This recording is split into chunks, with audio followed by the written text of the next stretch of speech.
time for some Friday Lights. It's the national sport of Texas, premium grade blend of scholastic sports in America, Texas high school football, playoff style, Cedar Park and Katy, Paetow.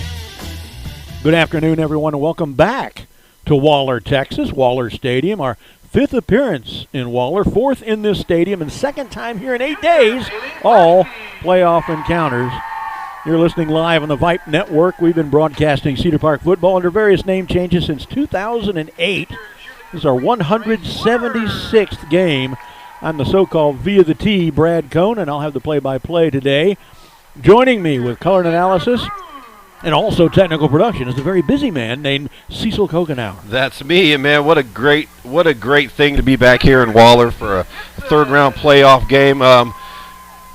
Always lovely to come visit this stadium, man. It's a nice little spot just off the road, and man, it's great to be here, man. It's nice football weather, and looking to be a great game. Josh Willard couldn't be with us today due to some family logistics issues. He might be in the stadium with his daughter Dakota. That's the logistic issue. Couldn't bring her up here and try to do work and watch her at the same time in the booth. Our quality assurance monitor today is Nathan Nunez. Josh and I hosted the captains of Cedar Park's National Champion Cheer Squad on Timberwolf Night in America Tuesday night from Santa Catarina. We had a great visit with all the girls. Janie Jung, Jessica Childress, and Christine Kim. Join Josh and me this coming Wednesday night, December 1st, 7:30 to 9, where our guests will be the Film Crew girls. Most of you don't know who they are, but all those films you see on Huddle and so forth, camera angles high from the end zone and a wide and a tight shot from the press box, that's all provided by these three girls that we will talk with at length on TNI Wednesday night this week. They do good work. They do. We'll have that show Win or Lose today. Remember, that's Wednesday next week. I mentioned we've been here 4 times prior to today. We beat Angleton here in the second round last week, and Richmond Foster here just last year in that same second round. We've lost in this stadium to Manvel in the third round 5 years ago. Wow, that was 5 years ago already. And across town in the old Waller Stadium to Waller in the first round in 2001, and that was our very first playoff game. Today, the Timberwolves face a new kid on the block from Katy ISD, the Paetow Panthers, in the third round, the Region 3 semifinals. This will be the first game between Cedar Park and Paetow in any of the major sports. Panthers are three-way co-champions of District 10 5A and got the number 1 seed. They were 9-1 in the regular season, now 11-1 today. Their only loss came on October 29th to Manvel, 33-28. They shared the district crown with Manvel and Fort Bend Hightower. Those two are playing just opposite us on the bracket, somewhere in the area here, and the winner there will play the winner here in the Region 3 finals next week. And Cecil, based on the regular season that we had, it is astounding that today these Timberwolves are playing for a berth in the regional final. Yeah, it really is, but it's a testament to how these guys work hard and keep at it, and a 5-5 record coming out of the regular season. I mean, it is pretty amazing to get here where they are. I mean, they came out looking great against LBJ, and then last week at Angleton, they really just put a whooping on that team, and I was listening and I was like, man, we're peaking at the right time. And, yeah. And we really are. And that's, it's right when you want to peak. These guys are really putting together a complete game, especially last week. Johnson, as Cecil said the week before, it ended up going to double overtime, but, that game really could have been a blowout. We did not complete some obvious touchdown passes. We might have won that game by 28 if we played it again. Cedar Park just last week, it was their most complete game of the year, pulling off what you got to call an upset of Angleton. They were an 8-3 team coming into the game. 500 yards of offense for Cedar Park. Great pursuit and tackling by the Black Rain. No big dropped passes, no killer penalties. They proved that we were right about how good this team can be when it brings its A game. That game's going to be needed today. Paetow is ranked number 3 in the state and is by far the best team, Cecil, that we have played this year. Yeah, I mean, looking at them down there on the field, we were down there earlier. I mean, they're a big group of athletic dudes, and you are 100% right. I mean, a lot has to go perfect for Cedar Park in this game today, and we're going to have to ask for a few things to go not so well for Katy Paetow in turn. But hey, we go out here, we play our game. and quite possibly that ball bounces the way we do, and we make it out of this fourth round game or third round game into the fourth round, and holy crap, we're going to be saying the same thing next week. It's amazing we made it here. I got cut off a minute ago. The way our regular season was going 5-5 and making it here, it's just you can't give up on them. Yeah, you really can't, because they've made it this far, and they're just showing improve week after week. They are. They deserve getting here. Proud of them. The whole community's proud of them. Cedar Park playing in the program's 18th day game over these 23 years. Nearly all of them are playoff games. Team's record in the daylight, pretty good, 11-6. We have won 6 of our last 7 day games and 3 in a row. Football just looks better in the daytime, Cecil. I wish we could bring video to our fans today. Yeah, it's different. We usually play under the lights, but playing in the daytime, it's different. It's cool. Everything is super visible. No shadows out there, of course, and it has just a completely different feel. Cedar Park and Katy Paetow on the road today in Waller. It is round 3 of the Texas State Playoffs. Cedar Park's 14th consecutive postseason trip and 12th trip overall to the regional semifinals. Program is 43-14 all time in postseason playoff games. That's more than 5.5 seasons worth of playoff games for this remarkable football program. We'll be back in a moment. You are listening to Cedar Park Football right here on a Vype Live network. It's been a trying year for parents. They've been confronted with countless challenges and have always risen to the occasion. If it isn't too much to ask, the 826,000 high school student athletes in Texas have one last request. Please, set an example. Disorderly fan conduct at high school athletic events is on the rise. It increasingly involves parents. There's no question that parents are passionate. There's no question they care about their children. But at a time when we're all wound a little more tightly than usual, it's worth remembering this about Texas high school sports. Always be a good example. Stop unruly fan behavior before it starts. This message presented by the Texas University Interscholastic League and the Texas High School Athletic Directors Association. Here's what they believe at Toyota of Cedar Park. They believe in fostering relationships that are built on trust and integrity. They believe their team deserves to work in a supportive, competitive, family environment. They believe in respecting your time and intelligence, and that's why they offer an express purchase and express service. Lastly, they believe in sharing their passion with you. They're just south of New Hope Road on the southbound side of 183A. Find them online at toyotaofcedarpark.com. Army Ant Moving calls Cedar Park home for movers that residents and businesses can rely on for outstanding moving expertise and trustworthy estimates. Army Ant Moving stands above the rest. Their reputation speaks for itself. They've received the Angie's List Superior Service Award for the last 2 years. Their movers are highly trained and experienced. So whether you need to move your household to a new home across town or an entire corporate office to a new location, your valuables are in knowledgeable and reliable hands with Army Ant Moving Company. Check them out at armyantmoving.com. At WaFd Bank, formerly Washington Federal, working together isn't new for us. We've been awarded America's Best Big Bank by Newsweek. From digital options, touchless transactions, and increased nonprofit contributions to help our neighbors, we're here for you. Our bankers approved more than 9,000 PPP loans to keep small businesses going during the pandemic. WaFd Bank is a local bank and portfolio lender with more than 200 branches in 8 states to serve you. 24/7 online and mobile banking with mobile check deposits, over 32,000 ATMs, free checking. WaFd Bank, your local bank for personal and business banking at wafedbank.com or 800-324-9375. You know the Alzer family. They've been involved in Cedar Park sports for years, just as Alzer's Barbecue has been involved in Cedar Park cuisine for years. It's one-of-a-kind, authentic Texas barbecue. Brisket, turkey, chicken, lamb, terrific sides and sauces. It's sheer succulence. That's Alzer's Barbecue, next to the Shell Station on 1431, just east of Lakeline. Open Friday through Sunday, every weekend.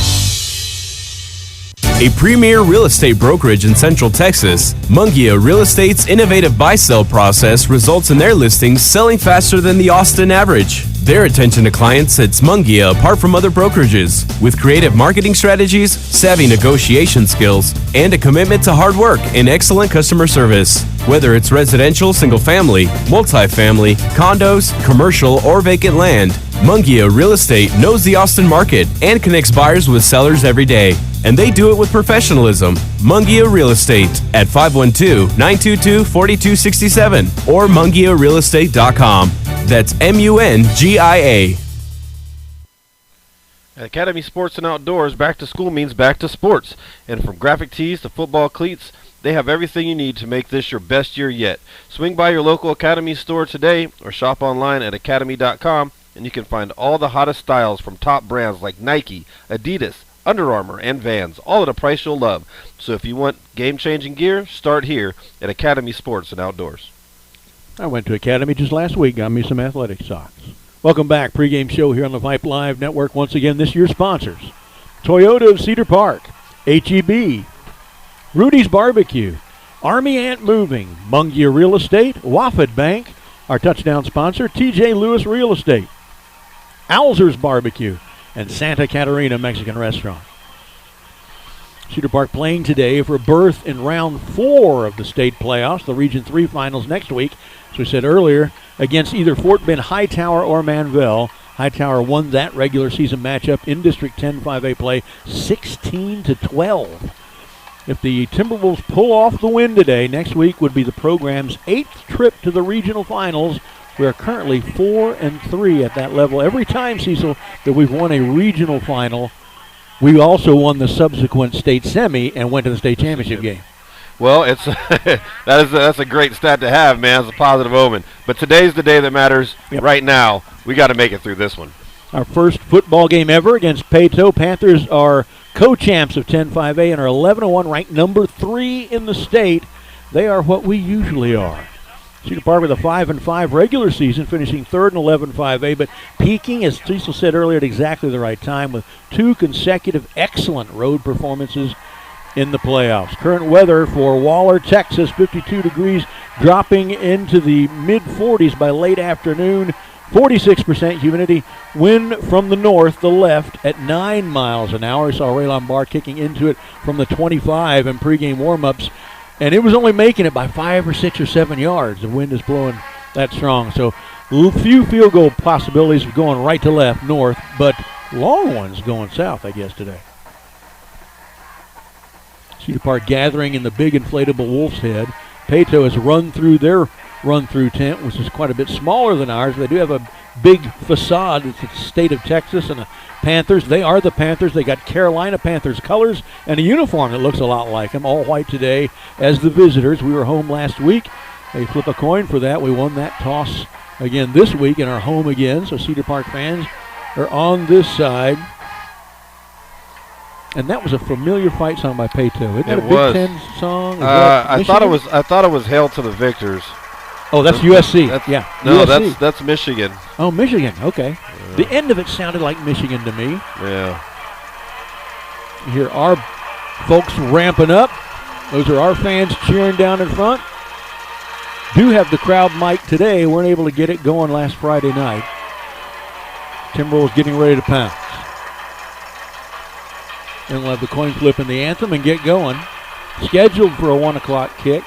Katy Paetow is already out, standing at attention with their helmets off, facing the flag. Cedar Park still in the helmet. Little gamesmanship here. Oh, I know. We're the home team. They're playing our video on the scoreboard. There you go. There's the 2 state title rings. Yeah, baby. That's what they're looking at. Paetow's getting to watch our video, folks. Soak that in. You want to be this someday. And here come the Timberwolves through the fog, carrying the flag, carrying the Cedar Park flag as well. That's a good-looking group. Yeah.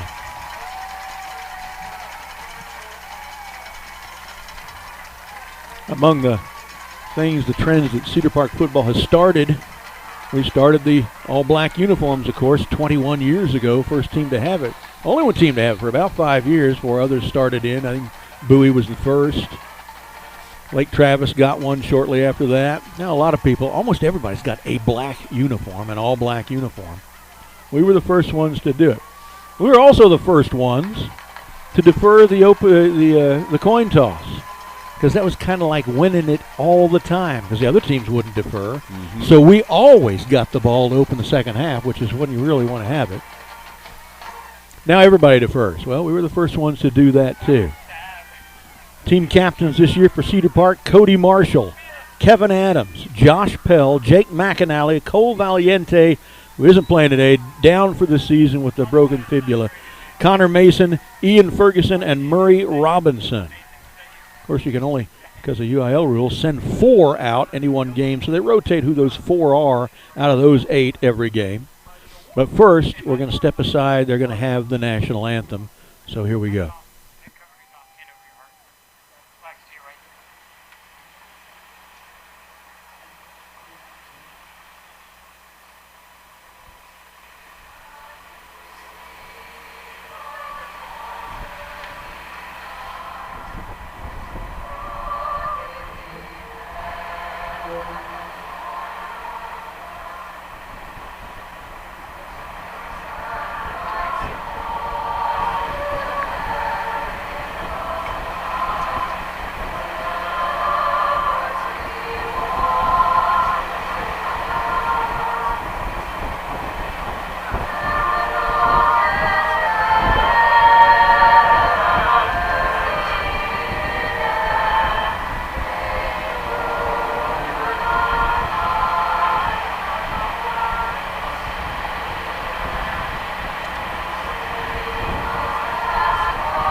Selected members of the Cedar Park Choir, just like they do at the GUP, with the national anthem.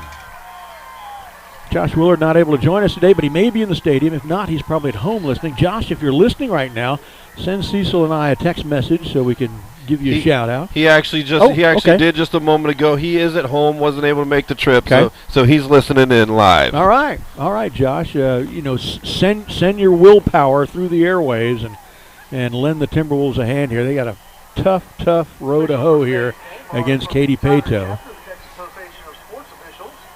Captains are meeting in the center of the field now. There's a TV camera out there with them as well. Houston station probably. We know the Austin media doesn't cover Cedar Park very well, right? Let alone from 160 miles away. Lights are on here on kind of a cloudy day, high clouds. The wind calmed down for the singing of the national anthem. I noticed the flag stopped moving, but as soon as they were finished, they started up again. We won the toss and we deferred. We're going to, in the first quarter, be going southbound, but playing defense. The referees might kind of cut in and cut out there, but Paetow will receive, moving right to left, and they're all whites against our all blacks. Northbound into the wind. Well, that's interesting that we deferred. Okay, and so then they chose to receive. Then we get to choose the wind. Okay, I see. They don't get to choose the wind or to receive. They can't choose both. That's right. I was about to say, why are they going into the wind when? Good. All right. That means we'll have the wind at our back in the first and fourth quarters. Might be important in the fourth. About ready to go here. Katy deep receiving. Here comes the Norwegian Nightmare bringing his charges out.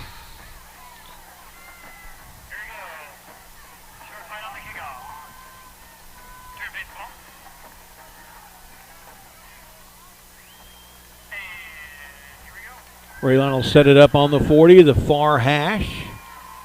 Kicking left to right. So, you really roll the dice and do an onside kick here? Yeah. Surprise them right out the gate. They certainly don't have the high coverage team in those first 10 yards. They sure don't. It's the kind of game where you kind of pull out all those stops, maybe.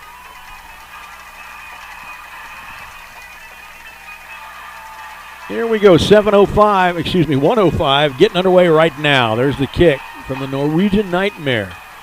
Caught at about the 7, straight up the field, now going towards the right sideline, gets through a couple of tacklers. Guy trips him up at the 28. So about a 21-yard return, and that's where they'll start the 28. Get that in my machine here. Hard to see the Katy Paetow numbers because they're very light blue. They are very light. They are hard to see. It's good coverage by the kick coverage team. Black Rain gets it started on defense. So from their own 28, the Paetow Panthers. Under center. The man in a deep eye, one receiver to each side. Snap, give to the running back, left Great side, throw. good coverage, no gain. And on the tackle for Cedar Park, looks like that's Jacob Fortney. Yeah, great penetration there. Able to stretch that thing out until he can get some help there. Excellent start by the Black Rain. 2nd and 10 from the 28. Now at the left hash, they move the ball, but they just moved it across the field from the right hash, 28 to the left. Two receivers split right now. Penetration is going to be important. This is old-time looking football season. Two receivers right, one left, and an I formation with a fullback and running back. Quarterback under center. They turn, dive right to the middle by the tailback, and there is a giant hole, and he's going to go 72 yards for a touchdown. Nobody ever touched him.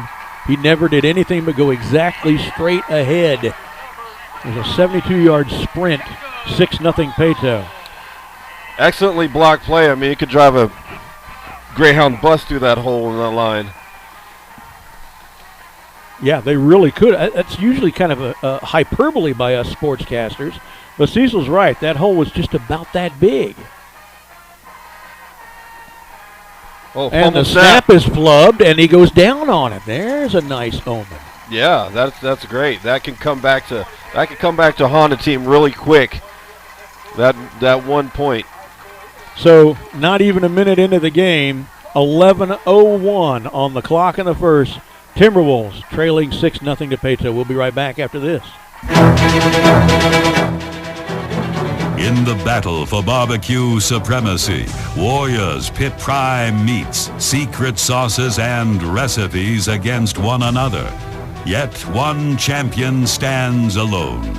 Rudy's Country Store and Barbecue, in the modern-day vernacular, where bad means good. Rudy's Country Store and Barbecue has the worst barbecue in Texas. Don't miss the UIL Football State Championship starting Wednesday, December 15th at the AT&T Center in Arlington, Texas. Ticket information and more can be found at uiltexas.org. Paetow lined up to kick off now. They're kicking into the wind. Let's see. Our guys are back like it's standard wind at around the 9 or 10 yard line. And it's a line drive. Bounces at the 10. Picks it up at about the 6. And is hit and leveled at the 13. See who got that. 85, that's Chapa. Gavin Chapa. The Cedar Park will start at their 13. See what the offense can put together here. Pell brings him out. Two receivers to the left. Gruyon to the far left. I think that's Nichols inside of him. One to the right. They got an H-back over the right tackle. Adams in the backfield with Pell. Fakes to him. Slant throws behind Wohl, incomplete. Yeah, a little miscommunication on that. Wohl went out. Pell threw. Correction, Pell threw out. Wohl went in. Pelling out and in and out. It's kind of hard to get all these things right. Back to throw now is Pell. Under pressure. Pick. Almost a pick six. Went through a guy's hands at the 12. So it is 3rd down and 10. Yeah, that pressure got there really quick on that play. Pocket collapsed really fast. So already a critical situation. To the line, two receivers left, one right. Adams in the backfield with Pell. on the right hash of the 13. Need 10 yards to keep the ball. There's the snap. Play action fake. Throws. Has a man. Nice. It's Marshall. He turns to the left sideline. It's a foot race. Can Marshall beat him? The 50, the 40, and out of bounds. Cody Marshall with the big play of 10, 20, 30, 47 yards and a first down. That was an excellent play. The wide receiver came in motion across the line and was able to throw a great block to seal that on the outside. Quickly to the line now. We talked with Cole Valiente before the game, and he said tempo is going to be a big part of this. We're going to mark him out at the 42, so it's 45 yards. To Weapon X.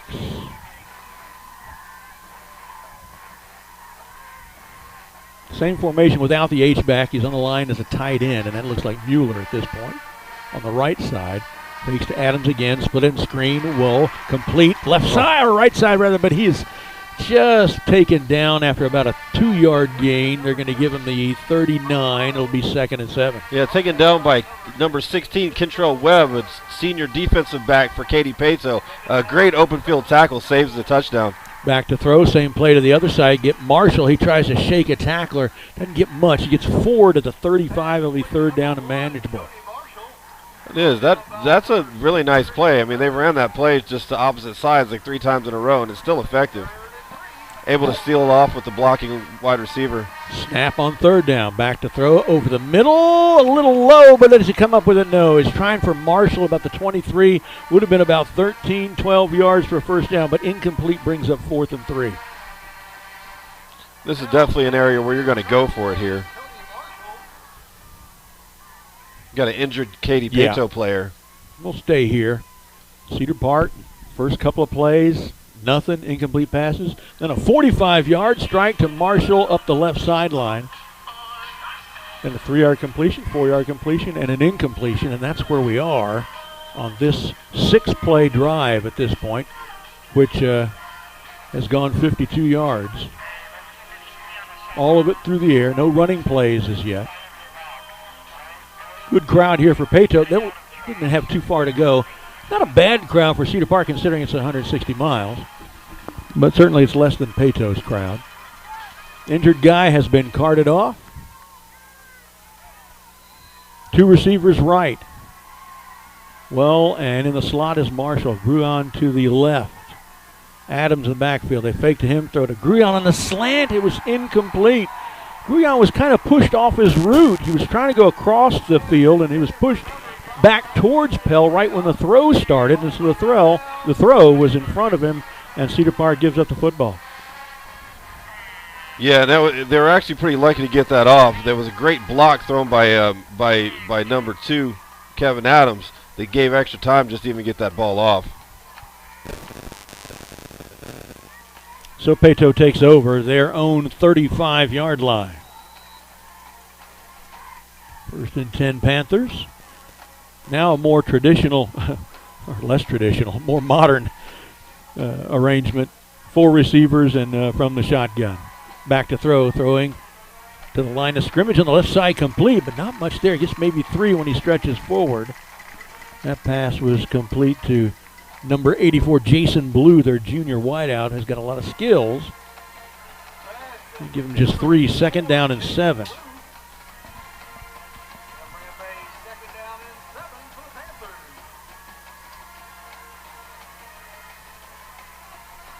Back up to the line in that old-fashioned formation. I haven't seen this in years, Cecil. I formation under center. 2 receivers that do not split very far. They give it to the running back over the right tackle. Not much. 3 to the 41. Defensive line doing a good job. I think that looks like, Murray Robinson tripped him up. Be 3rd and 4 from the 41. Yeah, you line up like that, you're just trying to play some hard-nosed smash-mouth football, trying to run it up the gut like they did on that last play. Well, that last scoring play, I should say. It really looks old-fashioned. They are huddling in that circular heads-down, heads-in huddle every play, and now coming out again in that 1968-looking I formation. Back to throw. It's a draw. They give to the running back right up the middle, and it looks like he's going to go the distance for the touchdown. Now he catches him at the 22. Who caught him there, Cecil? That's number 6, Michael Putney. So the gain, let's see, from the 41, 10, 20, 39 yards to the 22-yard line. Same guy. Touchdown saving tackle, too. Sure was. I thought he was gone. But he closed on him good. If they're just going to line up in the I formation, I'm telling you, man, they're just going to run the ball over and over and over. That's what I would do, run between the tackles until we prove we could stop them. 2 long runs by their running back. Back to throw, rolling left. Throwing to the end zone. Got a man wide open for the touchdown. It's complete to Cole Wilson, their top receiver. That one went 22 yards, or 22 yards to the score. And that run up the middle sets up that play action for that pass right there. First catch by Cole Wilson, their top receiver. That's about 800 yards on the year. Twice as much as anybody else for the Panthers. On for the extra point. They flubbed the last snap. This one looks good. Kicks on its way. Slices through the wind, and it's good. 7:47 on the clock here in the first now. Not down yet by the unmentionable stat. 13-0 Katy Paetow. We'll be right back. Here's what they believe at Toyota of Cedar Park. They believe in fostering relationships that are built on trust and integrity. They believe their team deserves to work in a supportive, competitive, family environment. They believe in respecting your time and intelligence, and that's why they offer an express purchase and express service. Lastly, they believe in sharing their passion with you. They're just south of New Hope Road on the southbound side of 183A. Find them online at toyotaofcedarpark.com. Welcome back to Cedar Park Football on the Vype Live Network. Cecil Kokenauer, Brad Cohn, Nathan Nunez, our QA. 7:47 left in the first quarter, and Cedar Park is down 13-0 to Katy Paetow, Brad. Yeah, not quite the unmentionable stat, but getting near it. You don't want to hear much about the offensive stats or anything either. Paetow now kicking against the wind again. Third kickoff of the game. No, we kicked to them first. This one comes down at the 6. Looks like Chappa again right up the hash marks. He makes it to the 26. A 20-yard return for Gavin Chappa. A little better return than the last time. Got upfield quite a bit. They did some good blocking there and gave him a nice little lane. That's a quality return. Take it. So Cedar Park still here in the first quarter. 7:40. We're not even halfway through the first quarter yet. Haven't even been playing 5 minutes yet. Down 13-0. Starting at their own 27 they're going to give them. Standard formation for us. Play action fake. Split end screen left side complete, but it's not a lot of blocking. We got 2 guys out there. One of them's catching the ball. There's 3 of their defenders. So it was complete to Nick, but only for a yard. Second down.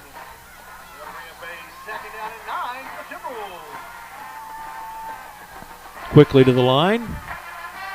Left hash, 28-yard line. Back to throw is Pell. Good protection. Nice. Slant over the middle. He hits well in the hands. Oh! Goes through his hand. Oh, he did catch it. I thought he got up dejected. He caught it. Yeah. Number 4, KJ Truehill, he was able to save the tackle with a shoestring. 20-yard, 18-yard gain. The completion was to Molinaro. This time, our first running play right into the line for no gain for Kevin. That was a great throw and catch. If he doesn't get his shoestring, man, he's gone. Yeah, he was the last guy to get him.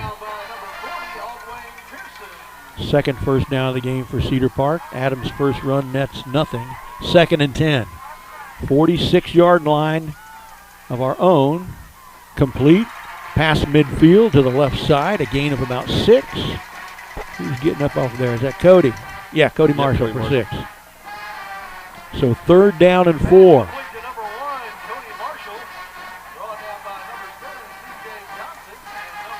Third catch of the game already for Cody.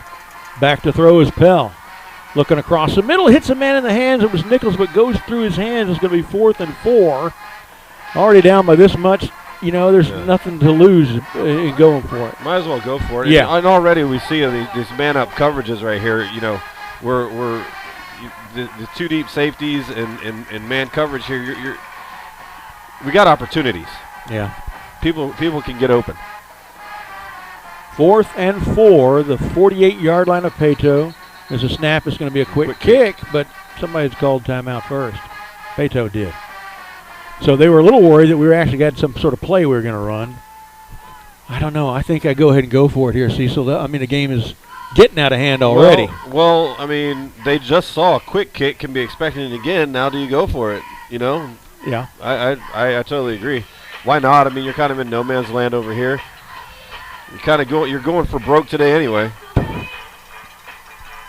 Cedar Park does have 77 yards of offense already, all of it through the air. No points to show for it yet. 6:10 left on the clock here in the first quarter. We still have yet to play half of the first quarter. Now a more standard punt formation. So Connor Schutte back for the kick. He'll kick it away just outside our own 40. At minimum, we made him waste the timeout. Yeah. They got a guy back at the 11. Wind at his back. Schutte could get some foot under this. He could get up there in the stratosphere and go for a ways. Wide gaps in our punt formation. Kind of state of the art these days. Snap, very little rush, gets away the kick. It's a nice punt. Goes down and bounces out of bounds inside the 10. Let's see. 6? 10, 15, 20, 30, 42 yards on the punt. Right, Cecil, at the 6. That's a good punt. Aided by the wind, but, man, we'll definitely take it. Panthers pinned deep into their territory. When I see this, man, I think pick 6 opportunities. You know, I know. Fumble recoveries, sacks in the end zone. Sacks in the end zone. You know, make them hold in the end zone for a safety all the time, man. So many opportunities. C.J. Dumas, the quarterback, under center again. Most of their offense has been this 1967-looking I formation.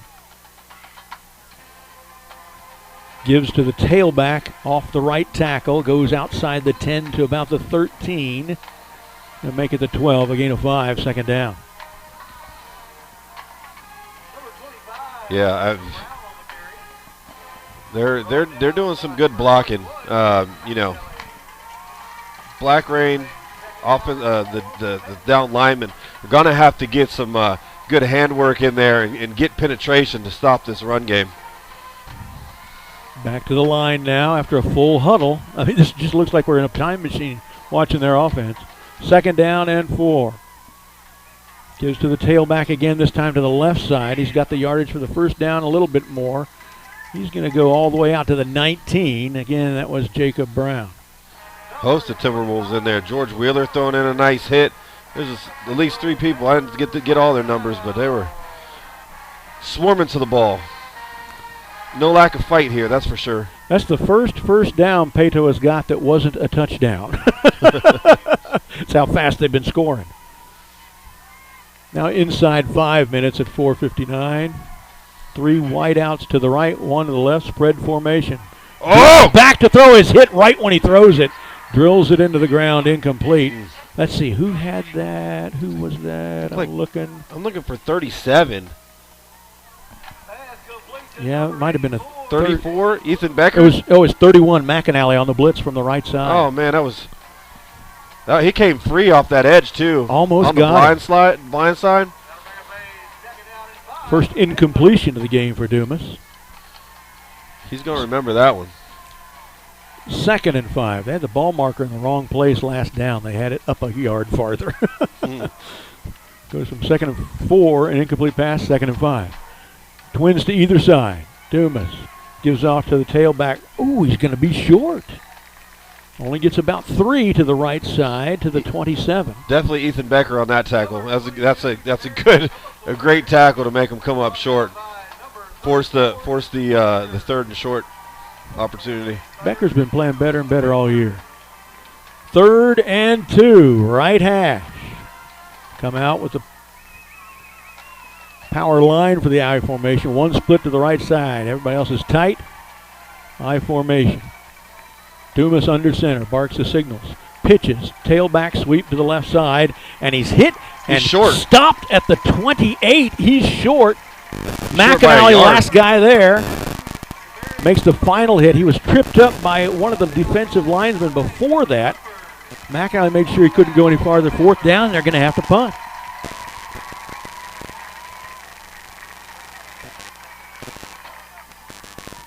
That was a great defensive stand by the Black Rain right there. Sure was. There's the kick. Into the wind. Line drive into the wind. Goes down, rolls inside the 40 to the 35 and a half yard line. And that's where Cedar Park will take over. Great field position. I said we run that seam play that was getting us yards up the middle. 35 yards on the punt. Most of that on a roll.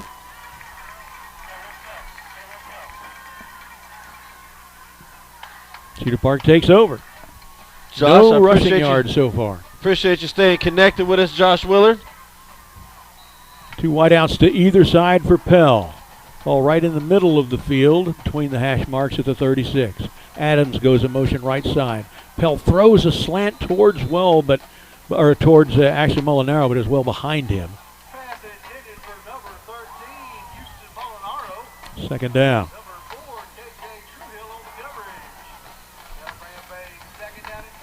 Stops the clock at 2:47 of the first. Black Rain with our first stop of Paetow a moment ago. Let's get the offense started now. 2 receivers to the left, 1 right. Now 3 left with Nichols in motion there. He's looking that way. The throw towards Nichols, makes the catch. Should be enough for the first down. Gain of about 12 to the 48. Dropped that right in the bucket, man. That is a money throw right there. Defenders all around it. Only person that could catch it, though, was the receiver. 3rd first down of the game for Cedar Park. Back to the line quickly. And this one, another run by, this is interesting. We often call a across the backfield running play by Marshall after a completion for a first down. It has never worked. Almost always a gain of a yard or a loss or no gain. This one loses 5 back to the 43. Yeah, Ivan Aga, number 34 for Katy. Man, he got through that line quick, was able to cause the TFL. Well, whatever it says on our offensive chart about run that play, we need to throw that away. That never works.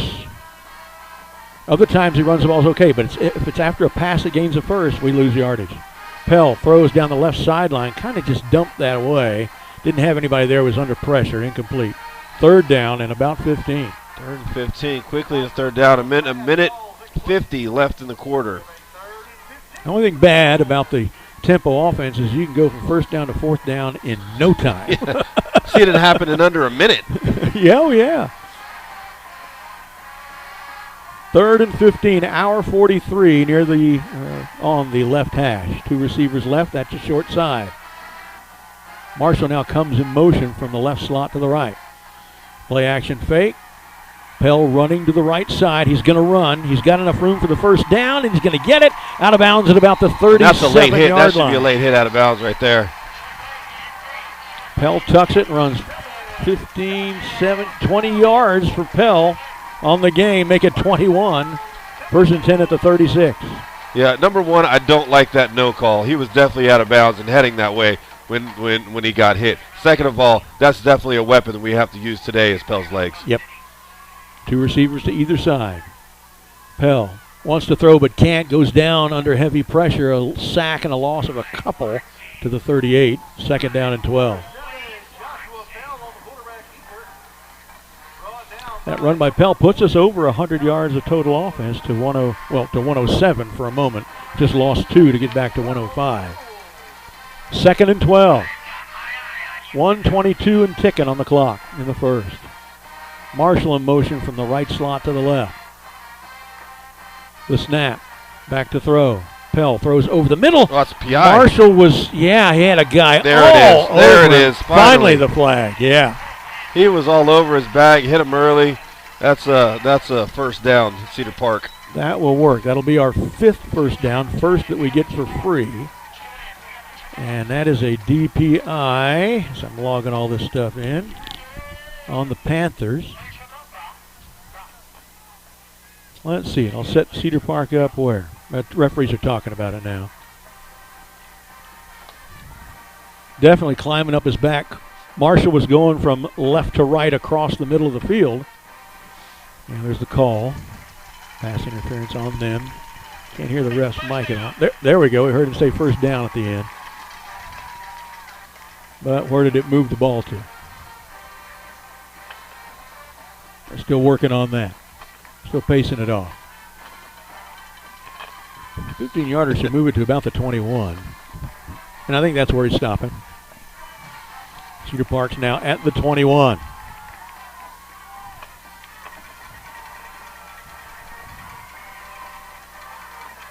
Same formation, same motion by Marshall from right slot to left.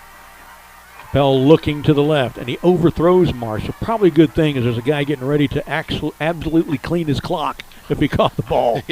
Yeah, he gave him a little tap there, even though he didn't. That dude was coming across the middle ready to lay the wood down. Quickly back to the line, 2nd and 10 from the 21, right hash. 3 receivers all to the left side. Gruyon and Marshall and Nichols out to in, looking that way, and he throws it short. Under some pressure again, he's kind of just getting it away when he has to, and people aren't open, and he's throwing it inaccurately. Yeah, there's a lot of pressure coming. I mean, the running backs are doing a really good job of picking up those blocks, but I mean, there's another defender right behind that one. He can only pick up, one at a time. So Josh just has to get the ball out quick. Only 7 of 15 right now, under 50%, and most of those were well off target. 3, same formation, 3 to the left. Back to throw. Throws across the middle, catch caught on the right side and out of bounds to 6, and that's Grant Nichols. Good for the first down and 15 yards, 1st and goal. Yes, sir. That is a great catch. Great throw. He actually had time to let that play develop and let the player get open. Quickly to the line again at the 6 on the right hash. Molinaro in motion, empties receivers on the right side. There's 3 on the left. Pell fakes, throws to the corner of the end zone. It's Nick Gruyon, I believe. There's a catch for the touchdown. Absolutely beautiful performance by Pell, getting free of the rush and finding Gruyon in the left corner of the end zone. 7 yards on the scoring strike. Absolutely threw that ball where only Gruyon could get it. Gruyon went up and high-pointed that ball. Defender didn't even get his head around to look at it. It was just kind of face guarding there, but what a catch by Gruyon. What a pass by Pell. On for the extra point now. Out of the hold of Marshall is Raylon Barr. Snap is low. He fields it, kicks it through. It's good. 25 seconds left in the first. We're not dead yet. It's 13-7. Paetow will be right back. In the battle for barbecue supremacy, warriors pit prime meats, secret sauces, and recipes against one another. Yet one champion stands alone.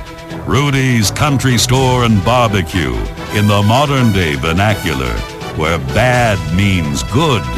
Rudy's Country Store and Barbecue has the worst barbecue in Texas. Army Ant Moving calls Cedar Park home. They are Cedar Park movers that you can count on. Army Ant Moving stands above the rest. Their reputation speaks for itself. They received the Angie's List Super Service Award for the last 2 years. Their staff is professionally trained and certified, so you can be assured that your cherished household possessions are in good hands, whether you're leaving, arriving, or just relocating to the Cedar Park area. Call them today for a fast, free, and competitive moving quote at 800-497-5828.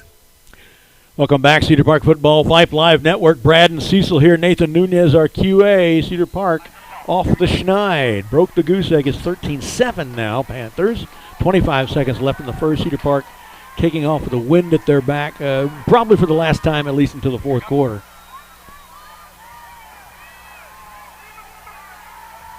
Comes the Norwegian Nightmare, strikes the ball, sends it down the left hash, caught at about the 7 and fumbled. He'll pick it up. Try to run up the seam, a missed tackle, and he's going for a run up the right sideline. We should have had him about 5 yards after he picked up the fumble. Instead, he gets about a 50-yard return into our territory at around the 44. Man, that's unfortunate. Had him dead to rights back there. That happens more often than you'd think. It seems like defensive players, they see that fumble and they start breaking coverage in their lanes. Yeah. Gets them excited. They get the ball. Yeah. And they forget about covering and tackling. Still number one job. Especially since everybody on our team is still 25 yards away from the ball when it's on the ground. 1st and 10 at the 44 of Cedar Park. Paetow. Pitch to the tailback, runs up the left tackle, not a lot, a couple of yards, maybe 3 to the 41. That is their top back, Demarion Phillips. 2nd down. Oh, they're saying that was Jacob Brown, but I thought that was 22. Okay. I'll give it to that guy. And that's in the quarter. End of the quarter. 13-7. Paetow will be right back after this.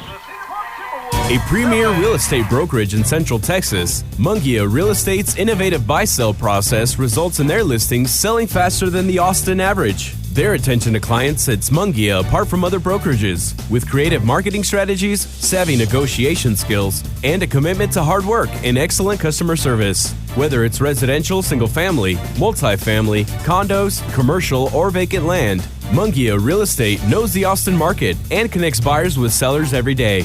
And they do it with professionalism. Mungia Real Estate at 512-922-4267 or mungiarealestate.com. That's MUNGIA. Welcome back. Cedar Park Football Vype Live Network. Start of the second quarter. Give you a couple of stats here from the first quarter. First down, Cedar Park 7, Paetow 3.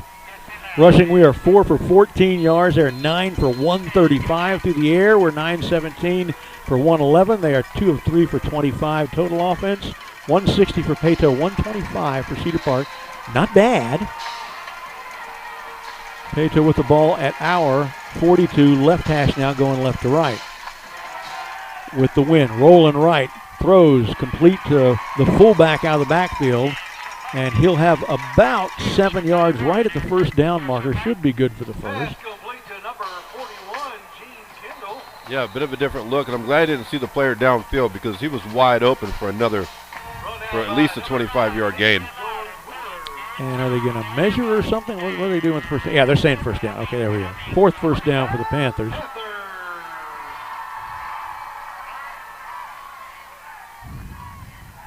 It's actually kind of interesting that they score so many points because they are a slow offense. I mean, they don't go with tempo. They don't do the spread. They go into huddle every time.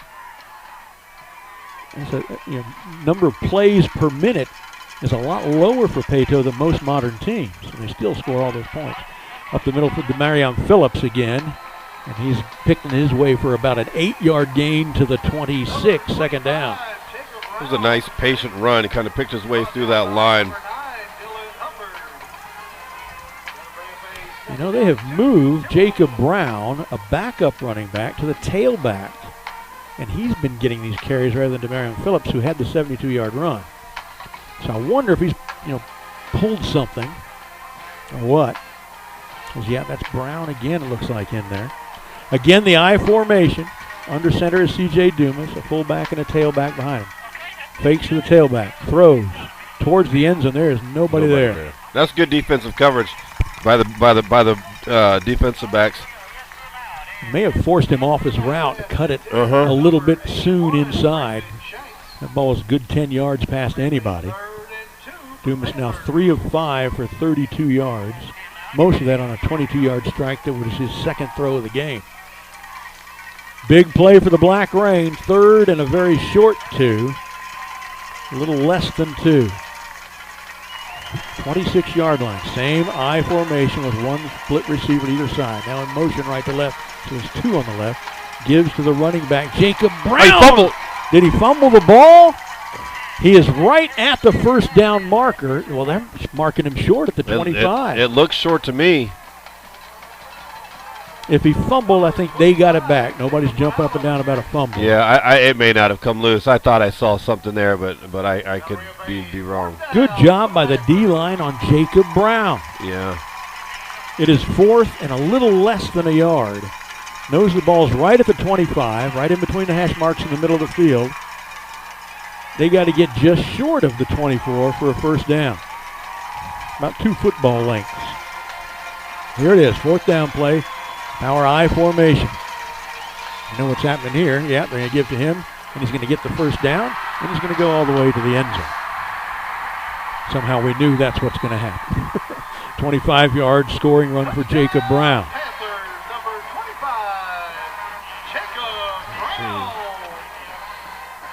Well, they're not even running their top running back, and they're running away from us in the running game. 14.1 yards a carry at the moment in the ground game for Paetow. On for the extra point. Let's get another flub here. Now let's block one. Snap's good, holds good, kick is up. Looks crooked, but they say it's through. 9:29 before halftime, new score. Paetow 20, Cedar Park 7. We'll be right back. What is Vype Live? Vype Live is one of the largest and most respected broadcast and live stream networks in the state of Texas. Vype Live broadcasts any sport you can think of for youngsters of any age, from Pee Wee and Pop Warner to high school, club, college, semi-pro, and beyond. We also broadcast plenty of academic, fine arts, and community-related events as well, and now as partners with Flow Sports. Email us at info@vypemedia.com to find out more. Vype Live. We bring your teams to you. Welcome back to Cedar Park Football on the Vype Live Network. Cecil Kokenauer, Brad Cohn, Nathan Nunez. Cedar Park's trailing 20-7 with 9:29 left in the first half. All right, Timberwolves with their work cut out for them now these next 2 quarters. Well, the 9:29 that's left in this one and all through the third will be going against a pretty brisk wind out of the north. Paetow to kick off. This one down into the end zone, and Cedar Park will come out to the 25 and start there. A lot of the passing game today so far, Cecil, has been the short passes right to the line of scrimmage out to split ends. But the blocking's not there. You know, every time we see that, we've got our 2 guys, the guy who's blocking and the guy who's catching, and the guy who's blocking has 3 guys to block. Right. Nothing's ever happened with you can't, that play. The odds of making that are pretty low. That means you outman them somewhere else. We've got to find that somewhere else. Go there. Spread formation, 2 receivers left, 1 right. Adams in the backfield with Pell. Snap. Rolling right, throws. And he's thrown back towards Marshall, who was covered. Kind of went over him and the defender's head. Incomplete, 2nd down. Yeah, there's been a lot of that today too. I'm not sure if they're just getting, just getting knocked off routes or just miscommunication. But there's been, plenty of passes today that just go to, no man's land. 2nd and 10. 2 receivers right, 1 left. Back to go. Throws in. It's complete off to the left side, and that's Cody Marshall tiptoeing up that sideline. That's going to be a gain of 10, 20, 31 yards to their 44 and a first down. Yeah, Weapon X was just able to break free right there, find a soft spot, and great recognition by Pell to get that ball to him. And it was he didn't have anybody around him for 10 yards. Now to pick up some yaks. Guess what we don't do? Don't give the ball to Marshall on a running play, and they're not. Play action fake, throwing over the middle to Marshall, complete. Hit down inside the 30 at about the 27.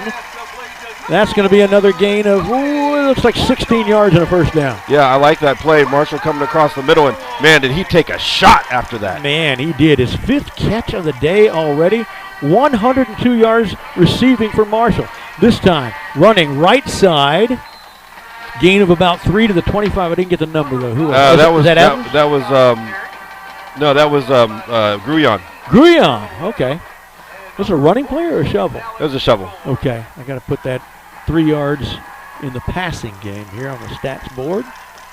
This time it's a give to Adams. Breaks through a tackle, breaks through another one. Inside the 30, all the way down to about the 27, or the 17. It's a gain of 8 on the play and a first down. It's a good run by Adams. Nice patient run, finding the little seam on the left side and then bursting through it when he got the chance. Already 10 first downs for Cedar Park. Pell rolling right. A flag for holding in the backfield. He throws to the end zone for the touchdown, but it's all coming back. Man. Marshall with a great catch just inside the goal line on the far right side, but it's coming back. What do we say? No killer penalties? Yep, there's one right there. Not just a 10-yard penalty, it's a 6-point penalty. Because here's the thing. It was well away. Pell had already rolled way out to the right side. That flag, that hold occurred a good 15, 20 yards behind him horizontally. It's a flag you don't throw. Unless it's a dangerous play, you're taught as a referee that doesn't matter. You don't throw it. Yeah, that's tough too, man. Because when that play breaks down, your quarterback starts running. You're trying to block for him.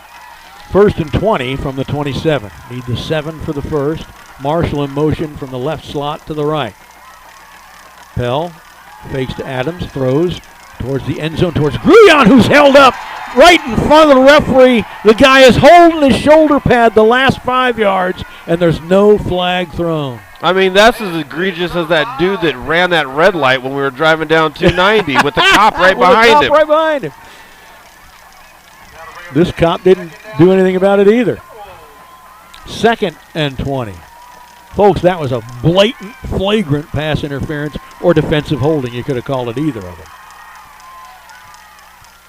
Marshall sets up as a slot on the right side. Gruyon down the left. He's looking at Gruyon. Going to throw as he cuts his route off. Complete at the 25. Tries to juke forward. You're going to get maybe the 22.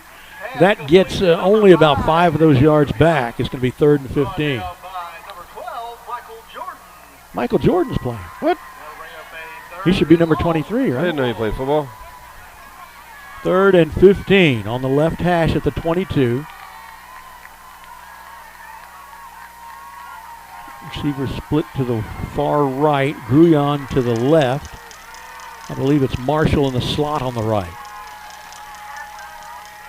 Gruyon in motion now, 3 receivers right. Play action, fake. Pell rolling left. Looking, throws towards the end zone and it's picked off. Left it short. Molinaro was behind the guy in the end zone. Pell left it short for the pick, and that ends that drive. Yeah, kind of running to his left and throwing off his back foot. Just kind of floated that up there a little bit, and the defender was able to get underneath that and take it away. All right, let me log that one in. Come over here. 7 minutes left in the half. And since it's a touchback, caught the intercepted in the end zone, Paetow is going to start on the 20-yard line. Same formation, I formation with 2 receivers split not very far to either side. Give to Brown into the line again. Boy, he's just carrying people. A 6-yard gain to the 26. Yeah, Jake McAnally met him head up, right coming through the line, and that was just a nice strong tackle, but the running back was able to just gain some more yards. He's a stockily built guy, kind of like Kevin Adams is. He's got a lot of power in those legs and shoulders. Very low to the ground as well, just like Kevin. He's their Kevin Adams. 2nd down and 4. They'll give to him. Nope, they fake to him. They throw to the right side, complete, gets away from a tackler, heads up the sideline, but he's tripped up at the last minute. And our guy who tripped him up may be hurt. He gets up okay. That was George Wheeler. Completion goes out to the 41-yard line. 1st down. Yeah, Reed Vines got deep in the backfield there. Kind of surprised the quarterback. He turned around and Vines was right in his face. He was able to get the ball away, and then a missed tackle. A couple yards later, 1st down. 54 and ticking in the half. 41-yard line, right hash. Only the tailback part of the eye is there. Fakes a jet sweep, gives the tailback right side run out to the 44. Not much. Murray Robinson with the stop, a gain of 3. Yeah, Putney came flying in there too, man. That's good defense. Brown now 8 carries for 54 yards. Demarion Phillips had 6 for 124 when he's gone, not returned. So may have knocked him out of the game, which is good. But Brown looks to be just as punishing a runner. Yeah, he's a stout rusher as well. 2nd and 7, the 44. 2 receivers to either side. Spread formation now, looks like us. Dumas with the snap, looking left, throwing left. High but caught. Out of bounds at the 48. A gain of about 4. 3rd down. Yeah, Luke Kaharski got up to try and knock that ball, to get in the passing lane and block that that ball away, but just past his fingertips, and the receiver was able to reel it in. So 3rd and 3 could be another big play for the Black Rain. Be a great time for a sack. Certainly no time for missed tackles. 3rd and short and 4th and short have been just damaging downs for us defensively all through the season. 2 receivers right, 1 left. Under center now in the eyes, C.J. Dumas. Turns, gives to the running back Brown. Runs into a guy who could have had it for no gain, but gives up 2 yards on the surge by Brown to midfield. Makes it 4th and 1. If I'm them, I go for it. My goodness, he got his pad level low and just surged forward. Put his head right in the chest of the defender. Was able to push him back.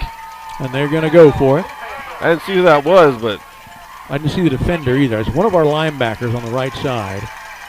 4:33 left in the half. 4th and a yard. Quarterback sneaks, has the first down, and maybe another yard and a half. C.J. Dumas.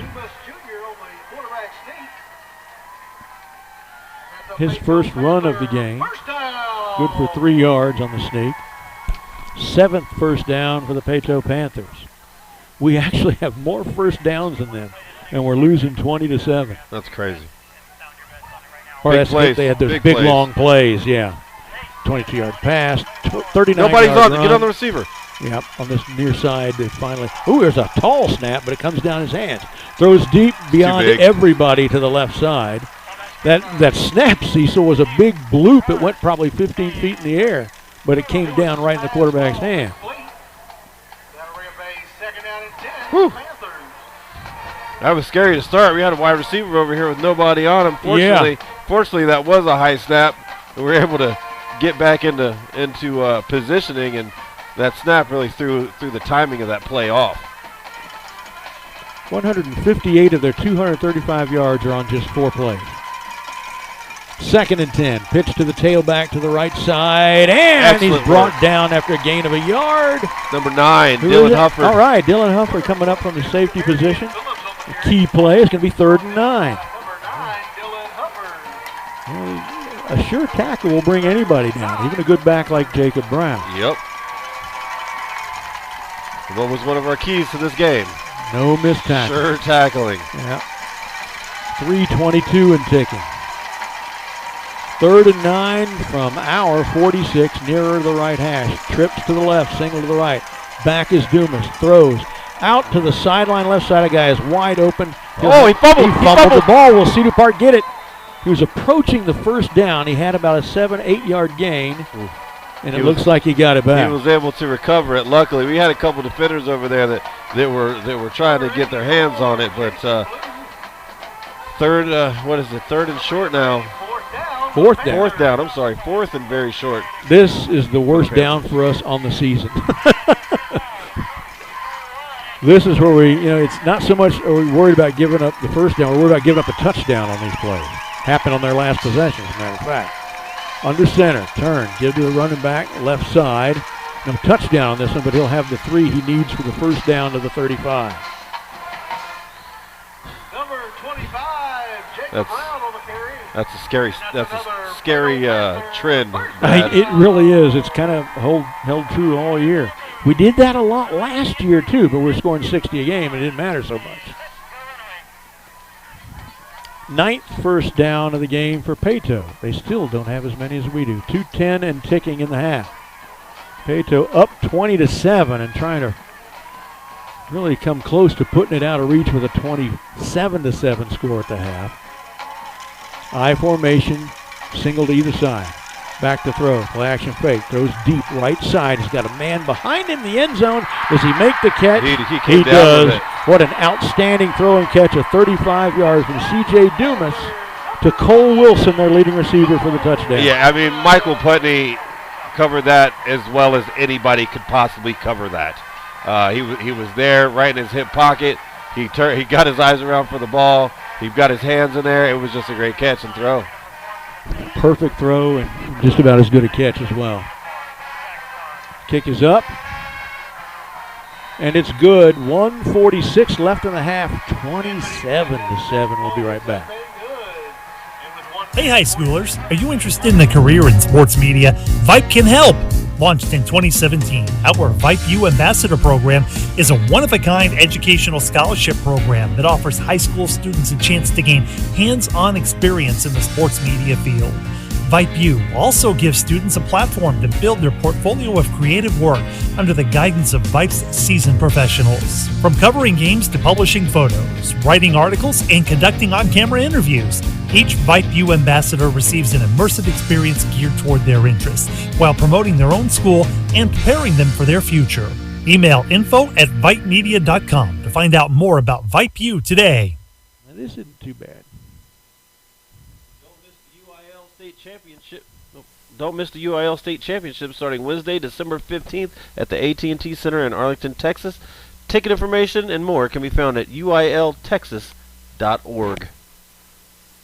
Cedar Park now to receive the kickoff in the air, coming down again at the 7, again to Gavin Chapa. He's going to try to run left this time and going to get it out to about the 22, so not much on the return, only 15 yards. Cedar Park will start from there, 22.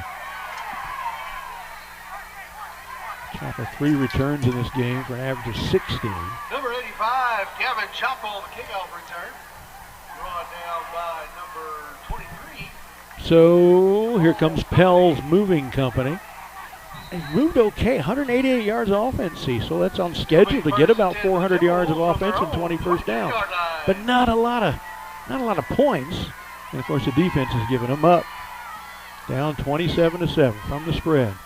Snap, give, running back, right side coming back to the left. Almost got free. Looks like that was, is that Mundell or was it? No, it's Nicholson for the 26. Number 29, Tyree Nicholson on the carry. Brought down by Tyree number gets 91, 4. Logan Thomas. Thought he was going to get more than that out of that. Second down and about 6. Tall snap, and Pell just has to land on it back at about the 17. Snap is recovered by number 7, Joshua Bell. Yeah, high snap, buff that thing. Looks like we're taking a timeout. Minute left. Paetow, that's their second and a half. Sorry about that. Katy Paetow takes the timeout. Of course, it's not like timeouts are critical in this game at the moment. 1:01 left in the half. Again, as I was saying a moment ago, Cedar Park moving the ball I guess it's well enough. 192 yards, that's getting close to 400 for the game. Got 10 first downs. For the same kind of performance in the second half, that's 400 yards and 20 first downs, but would only be 14 points if that's the same too. We had an interception in the end zone, or we could have been at 14 ourselves. But as it is, 27-7, defense giving up a lot of long runs for touchdowns and a long pass for a touchdown. Again, I'll tell you at halftime, as I isolated on the spreadsheet, but the vast majority of their yards have come on 5 or 6 of their plays. Big plays will kill you, man. 3rd and 15 for Cedar Park.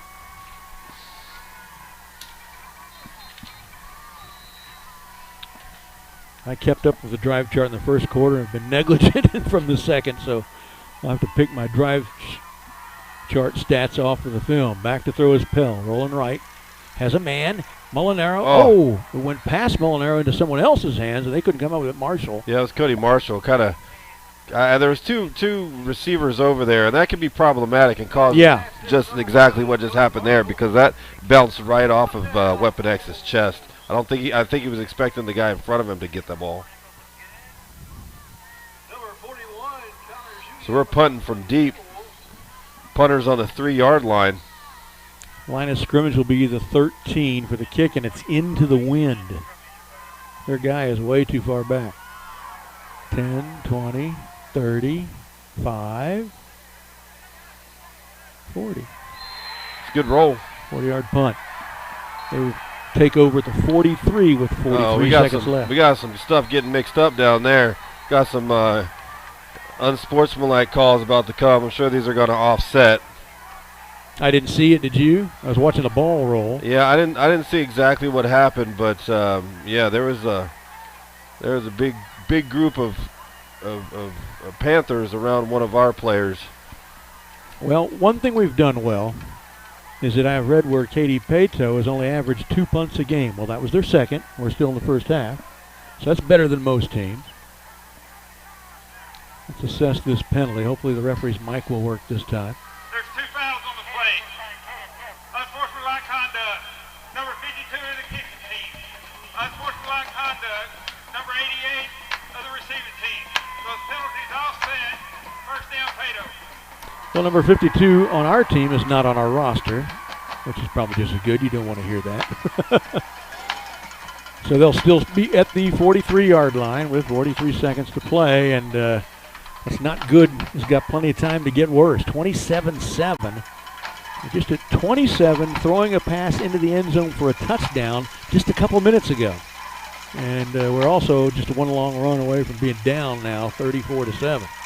Under center, student body right pitch to the tailback. Not much there. It's going to fall forward for a couple of yards maybe. See, Murray Hamilton gets off the bottom of the pile. Also there was Cameron Armstrong. Gain of only 2 for Brown, 2nd and 8. Clock's ticking through 22 seconds. Same I formation, back to throw. Rolling left, throwing left, has a man wide open and out of bounds at the 43. A gain of about 12 yards and a first down and stops the clock. Yeah, try to get upfield, try to stop the clock and score again right before the half. Their 11th first down, and now they have as many as we do. Goodness gracious, that's a hard stat to reconcile. Or excuse me, now they've passed us. We were both at 10 until that moment. 15 seconds on the stopped clock. 44-yard line of Cedar Park for Paetow. Left hash, trips right, single left. Back to throw, Dumas from the spread. Looking, he's going to run to the left side now and take it out of bounds after a 2-yard gain to the 42, stopping the clock at 8 seconds left. Big Murr. Big Murr. Getting penetration into the backfield, getting the quarterback off his spot, making him run that ball to the sideline. Talk about our offense projecting out at this same rate for the second half at 400 yards. Unfortunately, they're projecting out at the same rate at 600. 2nd down and 8. And the clock is stopped. Paetow calls their last time out. They don't think they have time to get a good enough gain to get in field goal range and still call the timeout for the field goal, so they're just using it now and do some sort of Hail Mary or hook and ladder or some such thing. I'm looking forward to a Subway sandwich at halftime. Yes, yes. At halftime, we are the home team, so our band would go second. Katy's band would go first. So we'll go to a short break, come back and give you the stats and stuff, talk about the first half, and then go to another break and come back and give you the Timberwolf band. State champs, by the way, if I hadn't mentioned that before. All right, Paetow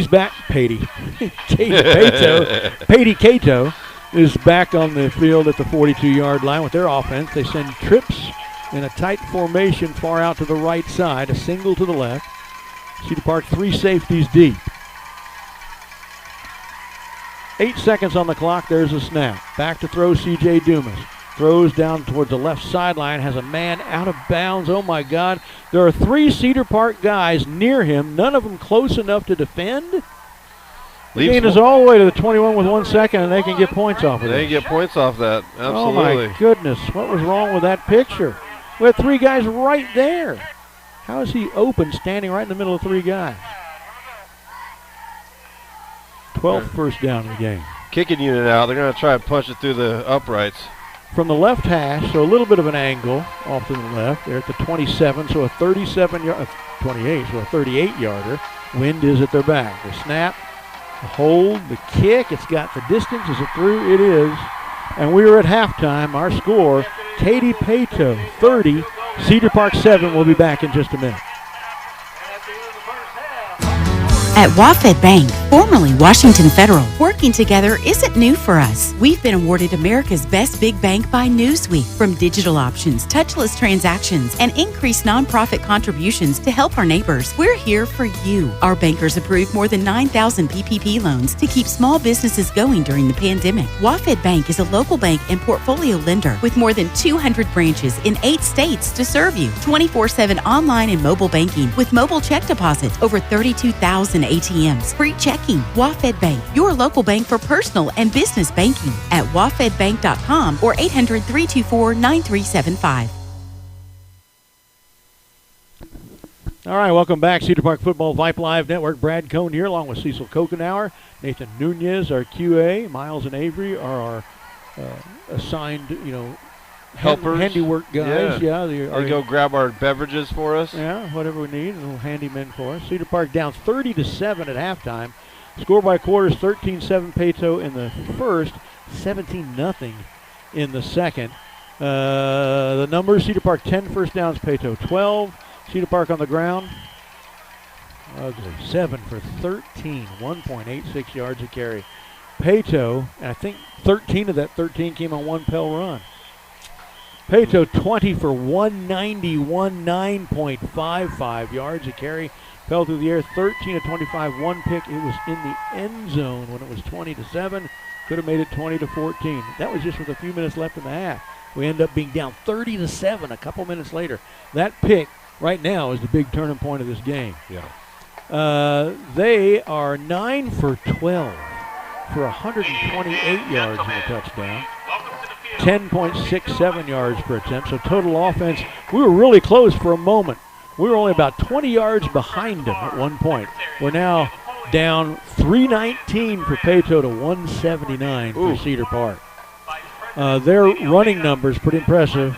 Demarion Phillips, their featured back, 6 for 124 yards and a 72-yard touchdown, a 20.7 yard per carry average. He has not played in a while, since the middle of the first quarter. So he got 124 yards in the first quarter. Oh, my gosh.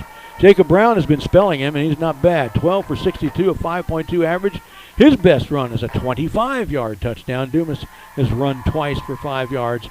Dumas with all the throws, 9 for 12 for 128, and a 35-yard touchdown to Cole Wilson. Wilson has 2 catches for 57 yards. Number 11, I'm missing that right. Cole Wilson actually has 6 catches for 102 yards, and nobody else has anything more than a catch for a couple of yards. We look at our guys. Adams, 2 carries, 8 yards. Pell 1 for 21, so he's got 21 of our 13 on 1 carry. Tyree Nicholson, 1 for 4. Cody Marshall, 1 for -5. Had a charge to the team, a sack, and a bad snap that Pell had to fall on that lost a total of 15 yards. Pell's got all the throws, of course. He's got the 7-yard touchdown strike to Nick Gruy, a great catch in the corner of the end zone. He threw a pick, his next to last pass of the half. Gruy 4 for 16 with the touchdown. Molinaro 1 for 18. Cody Marshall 5 for 102. Carter Well 1 for 3. Grant Nichols 2 for 27. Got to get the ball to Marshall better, and we got to have Adams be able to run better. Yeah, you got to run in order to pass. You got to pass to be able to run. Something's got to give here. I mean, we just got to make some adjustments and make some things happen coming up in the second half. Or else offensively and defensively, or else this is just going to continue to expand. All right, we're going to let you listen to both bands now as we take an extended break. The first band you'll hear in the background under my words is the Paetow band. They're actually facing the other direction, as they should. That's their fans. So you're not going to hear them that well. But then you'll hear the announcement of the Cedar Park band coming on. They'll be facing us. And you'll hear the state champs pretty well.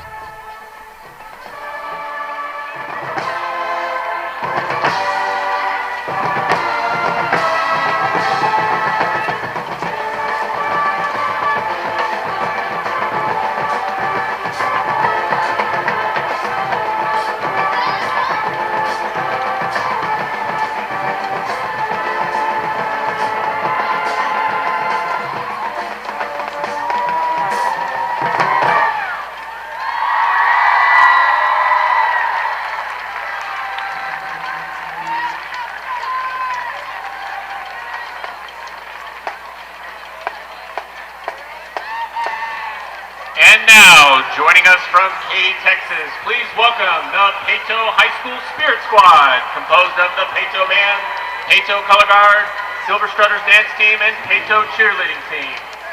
Leadership Member of the Week is the Turkey, the Freshman of the Week is the Stuffing, and the Color Guard Member of the Week is the Gravy. The Paetow's Band playoff production is entitled Stand Still and Play Loud. Musical selections including The Thing, Blue and Black, Final Countdown, and the Paetow High School fight song. Here we go.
Paetow fans, give it up for the Paetow High School fight song.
Gentlemen, the Paetow High School Marching Band.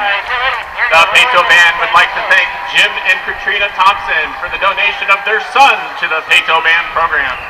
The Paetow Band is under the direction of Lou Zamprelli, Kevin Thompson, Greg Redner, and Kirby Smart. The Paetow Marching Band has been curating the UIL Region Marching Contest every year since opening in 2017. Please give it up for the often imitated but never duplicated, the Blue and Black Acoustic Attack, the Paetow High School Marching Band.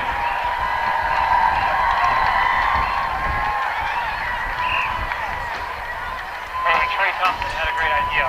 Brass and percussion, we're going to do metal song. Football fans, are you ready to continue your halftime entertainment? The Leander Independent School District and Cedar Park High School are proud to present the award-winning Celebrity Dance Team. The Celebrity Social Officers are Lauren D. Domenico, Emma Perez, Annabelle Garcia, Ed Payton Howard, The celebrity line officers are Junior Lieutenant Kylie Crenut, Junior Lieutenant Sandra Ziegler, Senior Lieutenant Ava Caldwell, Senior Lieutenant Lexi Hall, First Lieutenant Lindsay Lopez, and Celebrities Captain Katy Kim. And now sit back and enjoy the Celebrities halftime performance to work.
The celebrities would like to thank their corporate sponsors, Dell Children's, Dairy Queen, Play It Against Sports, Infinite Technology, Dill's Mary's, Push's Chicken, and Acrotech Gymnastics. To help support these amazing dancers, please visit cphs.dance. And now, before we continue the halftime entertainment, the Cedar Park Band is happy to be here supporting the Timberwolves in the playoffs. We would also like to wish the Paetow Band the best of luck in their upcoming concert and winter guard season. And now, performing Runaway Baby and the Cedar Park Fight Song from the stands, please give it up for the six-time and still reigning 5A UIL State Marching Band champion, the Cedar Park High School Timberwolves Band.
Cedar Park High School Timberwolves Band. This concludes our halftime activities. The Cedar Park High School Band is directed by Kendall Stevenson, Anna Bush, Roland Chavez, Casey Kumsey, and Chris Yee. The Timberwolves Band would like to thank Principal John Sloan, Assistant Principal Alan Stewart, and the entire Cedar Park High School administration. It's been a trying year for parents. They've been confronted with countless challenges and have always risen to the occasion. If it isn't too much to ask, the 826,000 high school student athletes in Texas have one last request. Please, set an example. Disorderly fan conduct at high school athletic events is on the rise. It increasingly involves parents. There's no question that parents are passionate. There's no question they care about their children. But at a time when we're all wound a little more tightly than usual, it's worth remembering this about Texas high school sports. Always be a good example. Stop unruly fan behavior before it starts. This message presented by the Texas University Interscholastic League and the Texas High School Athletic Directors Association. Hey high schoolers, are you interested in a career in sports media? Vype can help. Launched in 2017, our Vype U Ambassador Program is a one-of-a-kind educational scholarship program that offers high school students a chance to gain hands-on experience in the sports media field. Vype U also gives students a platform to build their portfolio of creative work under the guidance of Vype's seasoned professionals. From covering games to publishing photos, writing articles, and conducting on-camera interviews, each Vype U ambassador receives an immersive experience geared toward their interests while promoting their own school and preparing them for their future. Email info@vypemedia.com to find out more about Vype U today. Army Ant Moving calls Cedar Park home. They are Cedar Park movers that you can count on. Army Ant Moving stands above the rest. Their reputation speaks for itself. They received the Angie's List Super Service Award for the last 2 years. Their staff is professionally trained and certified, so you can be assured that your cherished household possessions are in good hands, whether you're leaving, arriving, or just relocating to the Cedar Park area. Call them today for a fast, free, and competitive moving quote at 800-497-5828. The service department at Toyota of Cedar Park engages the latest equipment and technology to ensure their Toyota certified technicians work quickly and efficiently on your cars, trucks, and SUVs. Using genuine OEM parts, of course, and from college graduates and military rebates to service agreements that keep your Toyota running smoothly, their finance team will provide you with all the information you need. They are excited to be your Toyota dealer here in Cedar Park. That's Toyota of Cedar Park at toyotaofcedarpark.com. At WaFd Bank, formerly Washington Federal, working together isn't new for us. We've been awarded America's Best Big Bank by Newsweek. From digital options, touchless transactions, and increased nonprofit contributions to help our neighbors, we're here for you. Our bankers approved more than 9,000 PPP loans to keep small businesses going during the pandemic. WaFd Bank is a local bank and portfolio lender with more than 200 branches in 8 states to serve you. 24/7 online and mobile banking with mobile check deposit, over 32,000 ATMs, free checking. WaFd Bank, your local bank for personal and business banking at wafedbank.com or 800-324-9375. You know the Alzer family. They've been involved in Cedar Park sports for years, just as Alzer's Barbecue has been involved in Cedar Park cuisine for years.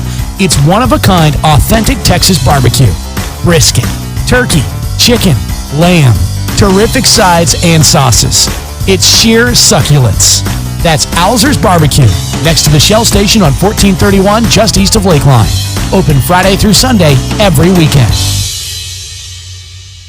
A premier real estate brokerage in Central Texas, Mungia Real Estate's innovative buy-sell process results in their listings selling faster than the Austin average. Their attention to clients sets Mungia apart from other brokerages, with creative marketing strategies, savvy negotiation skills, and a commitment to hard work and excellent customer service. Whether it's residential, single-family, multifamily, condos, commercial, or vacant land, Mungia Real Estate knows the Austin market and connects buyers with sellers every day. And they do it with professionalism. Mungia Real Estate at 512-922-4267 or mungiarealestate.com.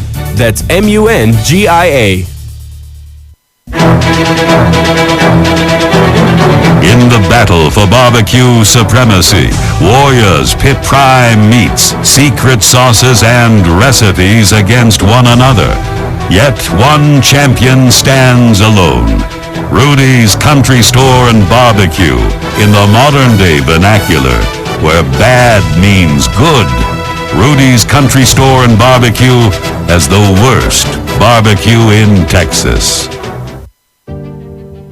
All of us love sports, but not all sports are created equal. College sports have big budgets, dedicated alumni networks, and corporate sponsorships. Professional sports have even deeper pockets, millionaire owners, lucrative TV and radio deals, and merchandise sales. High school sports have you.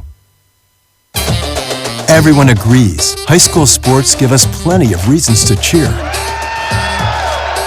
And now's a great time for us to give back.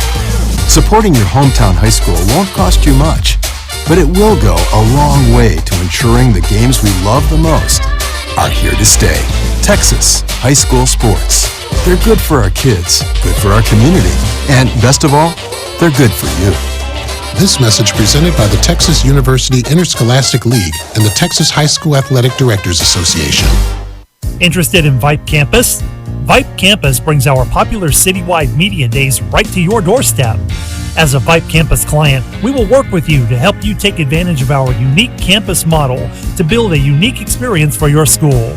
From media day photo shoots of all your athletes to game day coverage, broadcasts and live streams, video and digital content, hype videos, the Vype U program, same day graphics, and of course your very own campus magazine, Vype Campus is truly whatever you want it to be. Email info@vypemedia.com to find out how to join Vype Campus today.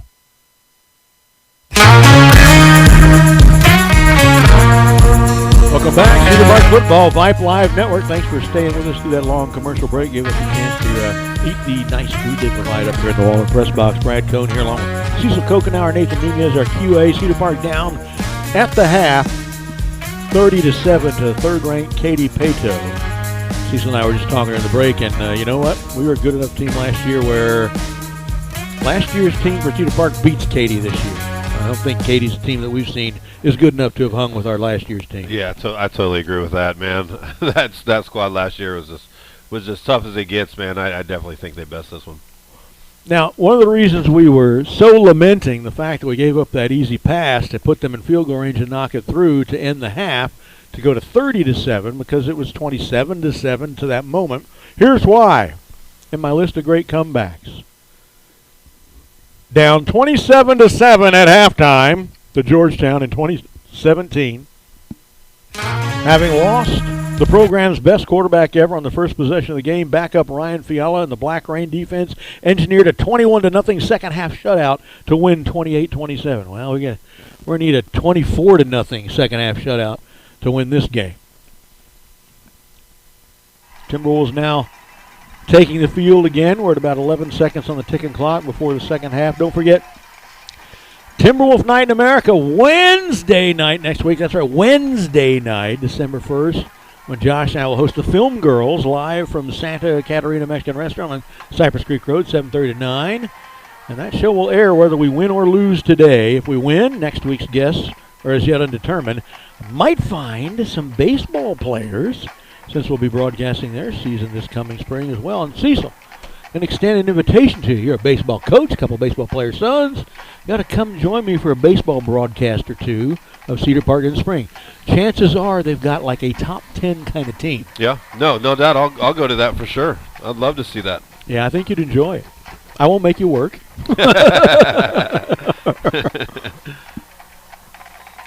I love watching baseball, man. That's a fun game.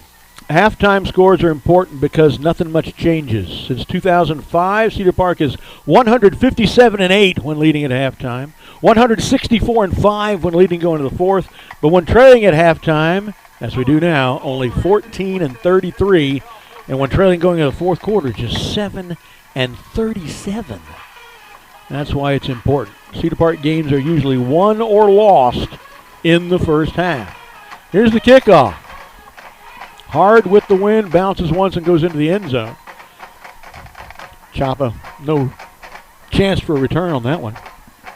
Timberwolves out to the 25.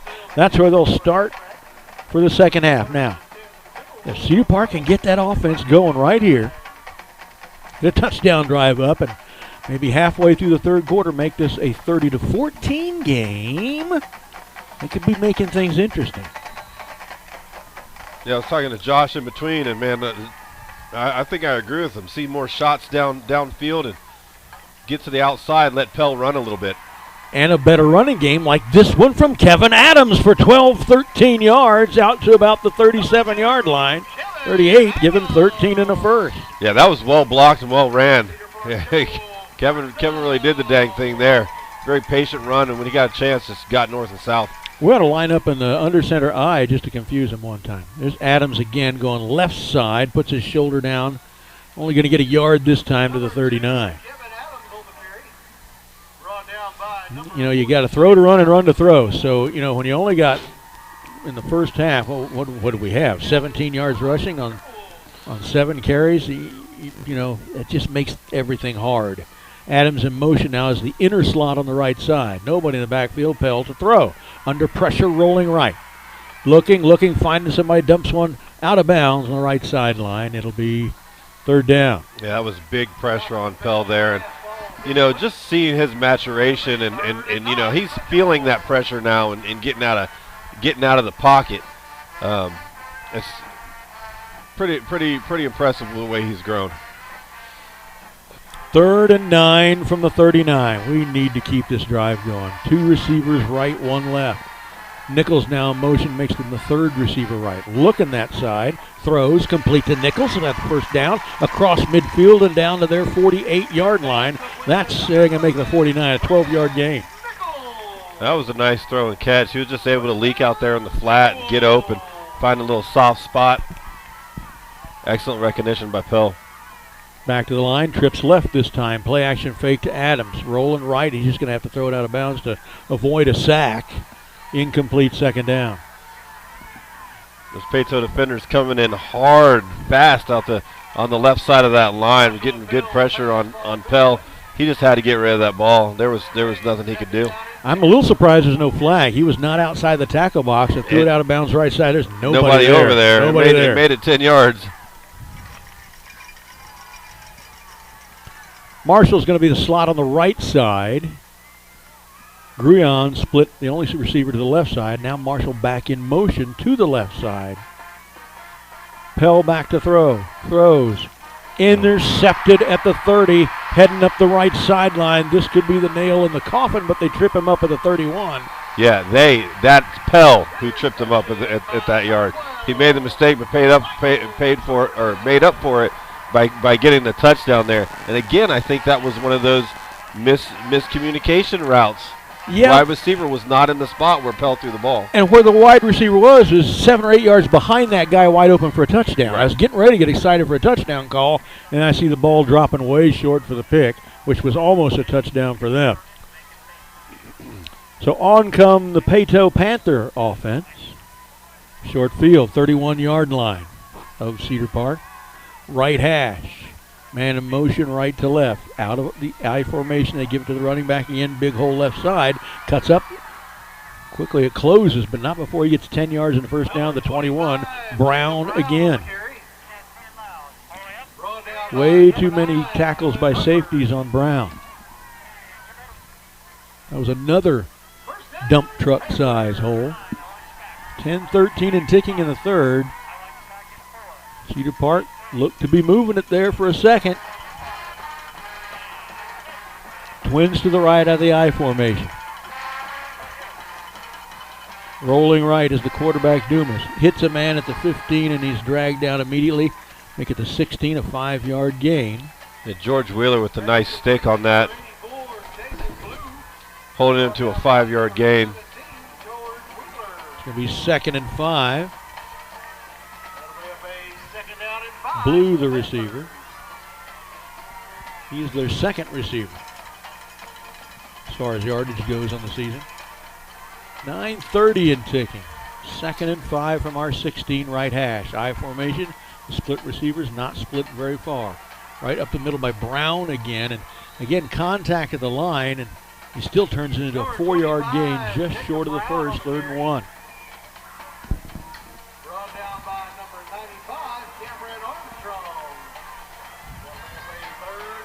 I'm still just amazed that they score as many points as they do when they have such a slow clock kind of offense. They're not slow, they're fast players, but the offense works slowly. Tempo of the game. Yeah. 3rd and 1. They break the huddle, come to the line in the eye again. Dumas gives to Brown, and he's going to have an easy walk into the end zone for the touchdown from 13 yards out, and now it's getting out of hand. Yeah, I mean, he was just able to pick his way through the line and go wherever he wanted to, and found himself in the end zone. And now we are getting done to us what we have done to so many people through the years. We're paying for all that fun. This is how those other teams felt. Snap, hold, kick, up, and good. 8:38 left in the third. We're now down 37-7. We'll be right back. There are no words to describe it. The isolation, the boredom, the loneliness. If you're wondering where your teenage son or daughter's spirit went, you're hardly alone. The past year has been devastating, especially for them. But here's the good news. They might just find it again, playing high school sports. Workouts that stimulate, teammates and coaches that care. The sense of belonging so many of us have been missing lately. That's what school sports are all about. The sense of achievement is real, and the camaraderie is hard to beat. Coping with uncertainty is difficult, but school sports can help the teenagers in your family start feeling like themselves again.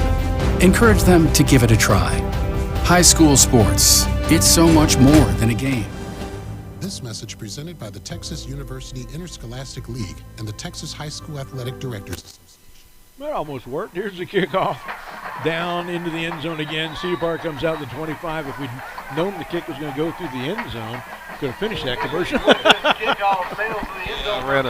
ran an extra long spot right there. All right, Timberwolves with a chance. Once again, need more points on the board for this not to turn into an embarrassment. 37-7. It is likely that Paetow will just continue to keep scoring. Boy, it'd be great if we could just at least keep up and have a little bit more honorable final margin than we're looking at here. 25-yard line, right hash, 2 receivers right, 1 left. That is Nick Gruyon. Pell gives the running back left side. Not much there, maybe a yard. Was that Tyree? Yeah. And they still weren't able to bring him down. Yep. And two guys hit him square up, but they still weren't able to bring him. But only a gain of 1. Cedar Park to the line, 2nd and 9 from the 26, left hash. Trips right, twins left. Pell throwing left, misses Wall. A lot of inaccurate throws today. A lot of guys have been open, haven't been able to hit them. This was that split screen that we were talking about at halftime that I kind of wish wasn't our main passing weapon today. It was only, even if he caught it, Carter Wool's probably going to get less than 5 yards. 3rd and 9 already. Trips to the left. Yeah. Marshall moves to the slot right side. They throw to him. Oh, behind him. He jumps for a catch. Would have been a first down, but it was behind him. Another inaccurate throw. And it'll be 4th down. Yeah, he kind of had to reach back for it and then brought it in on his hip, and the defender was able to kind of punch it out of there. Only 1 yard on that possession. Punting into the wind Punting again. into the wind. Got 8 minutes and 1 second left of punting into the wind. Well, I'll be glad when the 4th quarter comes and we can punt with the wind. I'd rather not punt. Snap, kick, 10, 20, 30, 5. About a 35-yard punt. They'll start at their 34-yard line.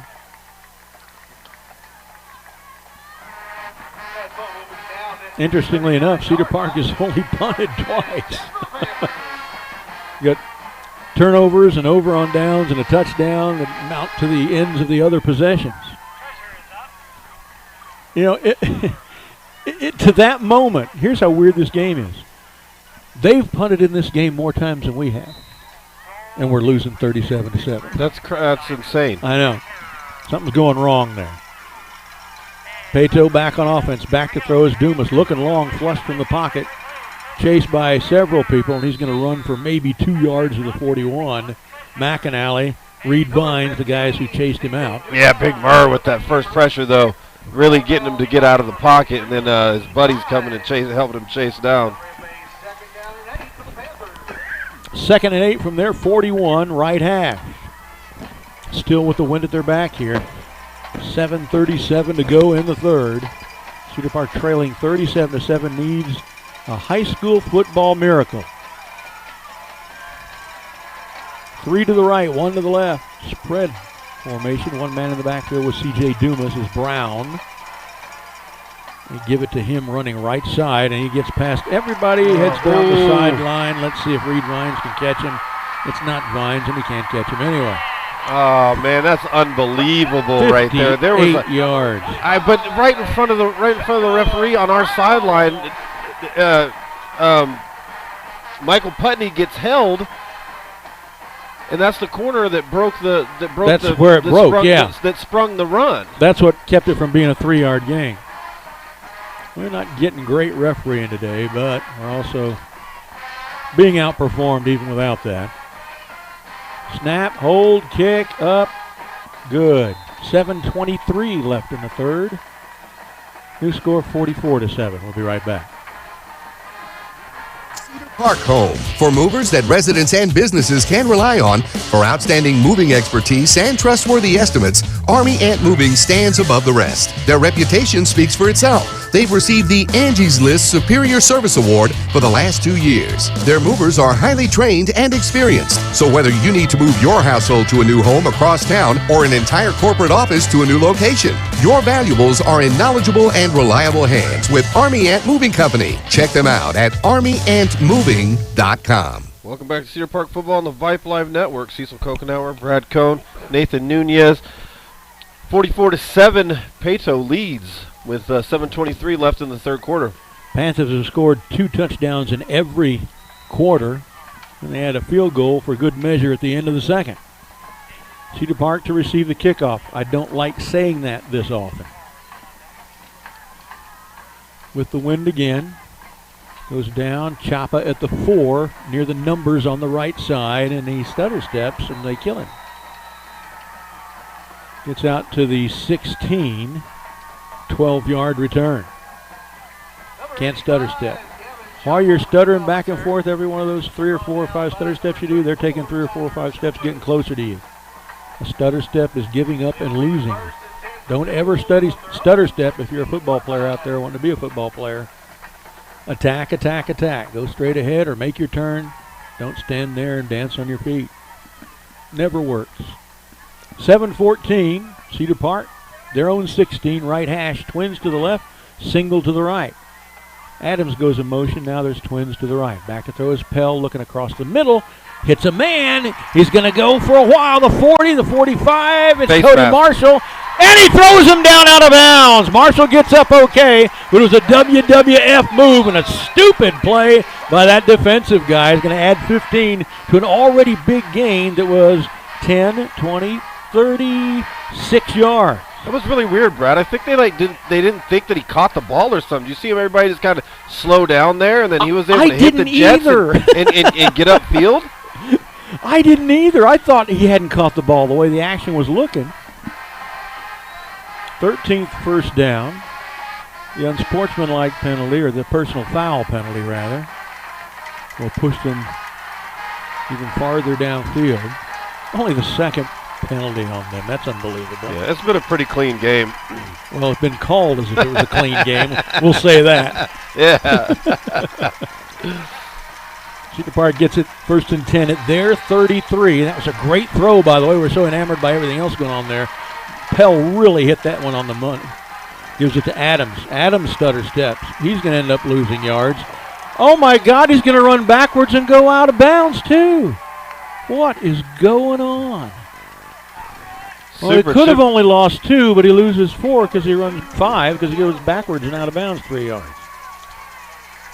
I don't get it. Clearly wasn't listening to what we were saying a moment ago. So, 2nd and 15 from the 38 of Paetow, left hash, trips to the right. H-back behind the left tackle. Adams in the backfield with Pell. H-back goes to the right tackle. Pulls out Adams. Still got a man wide open. Yes! He hits him and he does. It's Grant Nichols all the way in for the easy touchdown from 37 yards from Josh Pell. Ah, nice, soft, money throw right there. Nichols just cutting straight up the seam. Hit clean. Touchdown. What a well-designed play that was. Had a lot going on in near the line. And somehow the design of that play sprung Nichols going straight down the field in the middle of the field, absolutely, totally wide open. He could have turned around after catching the ball and backpedaled into the end zone and made it. Snap looks good. Kick is up. It looks good. It is. Let's wipe away some of that embarrassment. 44-14 now with 6:34 left in the third. We'll be right back after this. Here's what they believe at Toyota of Cedar Park. They believe in fostering relationships that are built on trust and integrity. They believe their team deserves to work in a supportive, competitive, family environment. They believe in respecting your time and intelligence, and that's why they offer an express purchase and express service. Lastly, they believe in sharing their passion with you. They're just south of New Hope Road on the southbound side of 183A. Find them online at toyotaofcedarpark.com. Welcome back to Cedar Park Football on the Vype Live Network. Brad, man, we put another one on the board. Yeah, let's do that a few more times before this is over. Okay, let's see if the Black Rain can come up with a stop here. They've had the ball 1, 2, 3, 4, 5, 6, 7 times, 8, 9 times, and made them punt twice. They've scored the other 7. Need to add to those 2 punts. Kicking off into the wind. 6:34 left in the third. Here's a short kick. It's caught down at about the 39-yard line. Trying to catch him a little off guard with a sneaky kick. Couldn't quite get there as soon as they could. They're giving them the 38 is where they'll start. On Wisconsin. Not as bad as the song we thought it was. I can't wait for that game tomorrow, Brad. What's tomorrow? Ohio State, Michigan. Oh, Ohio State, Michigan's tomorrow. I guess I didn't realize that. 1st and 10, Paetow in between the hash marks at their 38. I formation, twins to the left, single to the right. We're hearing the band director directing our band as to what to play in the background there, and this will run up the middle by Brown. Pretty good stop. Linebackers helping out. 2-yard gain to the 40, 2nd and 8. Yeah, not bad. Take that. Hold him to 2 yards every time. You'll be doing all right. Ball's now closer to the left hash than the right. 6:10 and ticking in the third. Haven't even played half of the third yet. First quarter went slow. Second quarter seemed to go kind of fast. The third quarter's going slow as well. I formation, single receiver to either side, in close. Tailback dive, and they knock him around, and he's only going to get it maybe a half a yard. They're going to say he got nothing for Brown. There. Going to set up a 3rd and 8. That's a good look right there for the Black Rain. 3rd downs when we give up all our big plays, though, unless it's 4th down. We're always pretty good on 1st and 2nd. We don't do 3rd and 4th very well. Again from the big huddle. They send 3 receivers left and 1 right. Spread formation now. Brown in the backfield with C.J. Dumas. Dumas back to throw. Going deep right side. He is not open. In fact, our guy was closer than him. George Wheeler was pulling away from him trying to get that long pass. Couldn't make it there. Incomplete. Yeah, that was good defense by Wheeler there. He was step for step with the receiver, and it actually ended up getting leverage, which allowed him to get over the top, just a few steps away from intercepting that ball. Third punt of the game. After they kick this, they will have punted more than us. Rugby-style kick as he runs to the right side. 10, 20, 30, 40, 50. 1 yard punt all the way to the 9. Ooh, that hurts. Yeah, that's a big punt. Fortunately, they got the wind to their back right now, so they're able to do that. Yeah, we want them punting against the wind a bunch of times. Yeah. That's what we want.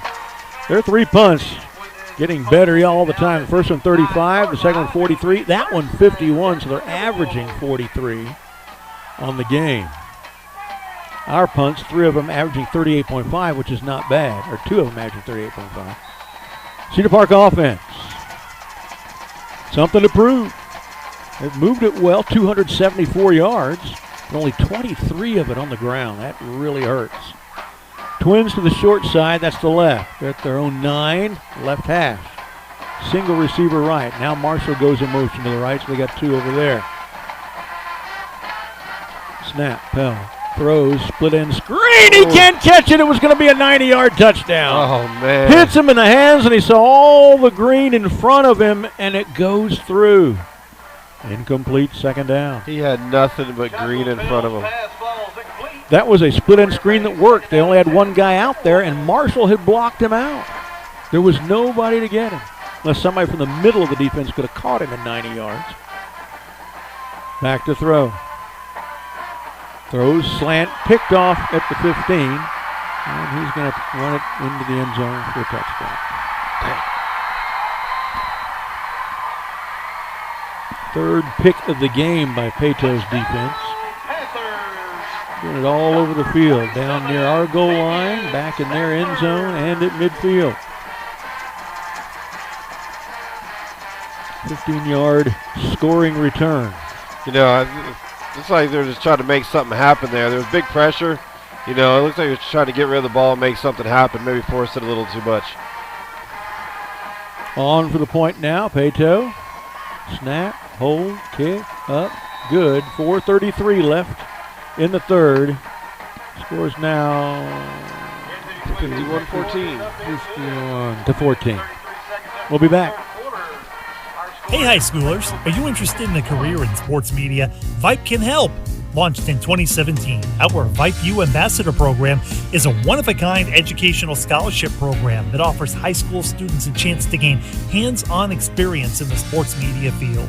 Vype U also gives students a platform to build their portfolio of creative work under the guidance of Vype's seasoned professionals. From covering games to publishing photos, writing articles, and conducting on-camera interviews, each Vype U ambassador receives an immersive experience geared toward their interests while promoting their own school and preparing them for their future. Email info@vypemedia.com to find out more about Vype U today. There you go. Welcome back, Cedar Park Football, Vype Live Network. Those of you who are still with us, Brad Cohn here along with Cecil Kokenauer, Nathan Nunez, our QA, Josh Willard listening in.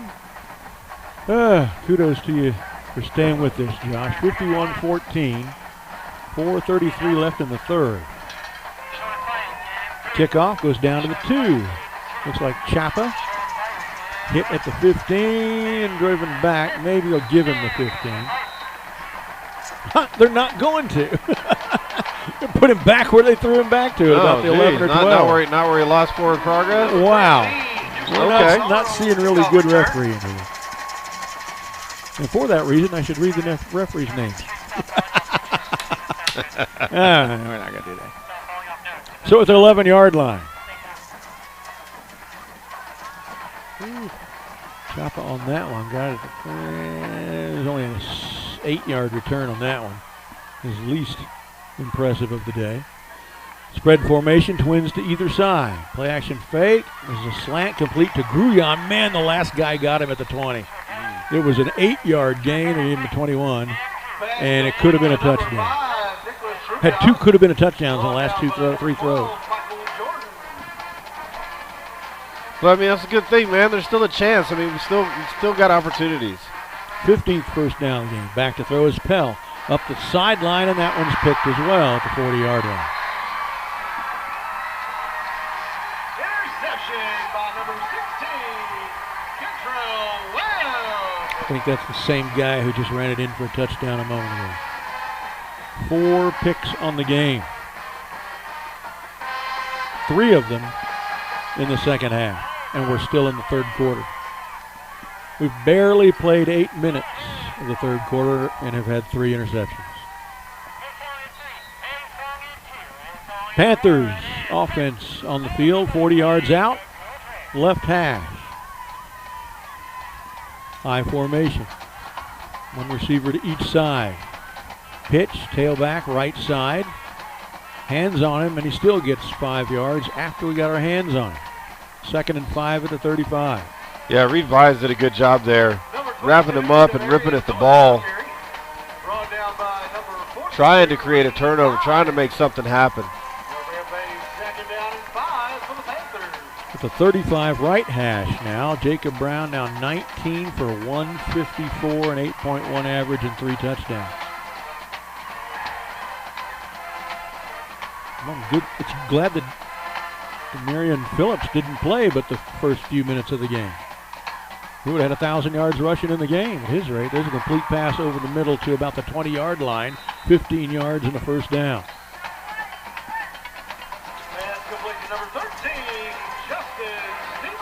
Alex Underwood on the tackle. That's kind of a new name. Haven't called that a lot, so maybe we are getting some other guys in there.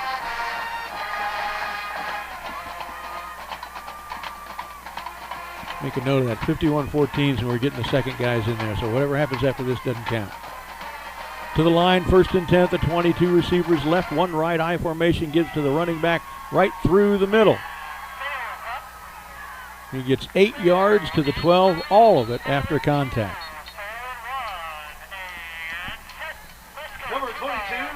Clock ticking now, 2:22 left in the third quarter.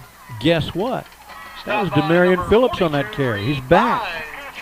Back, huh? 2nd and 1. 11-yard line just inside the right hash. 2:04 and ticking in the third. Paetow trying to turn this close game into a little less close game. Give it to the fullback this time. First carry for him on the day, and he rumbles into the end zone for a score, carrying 5 guys with him.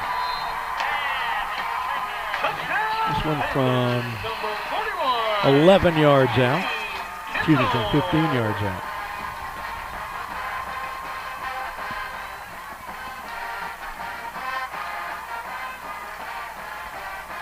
Fifth rushing touchdown of the game for Paetow.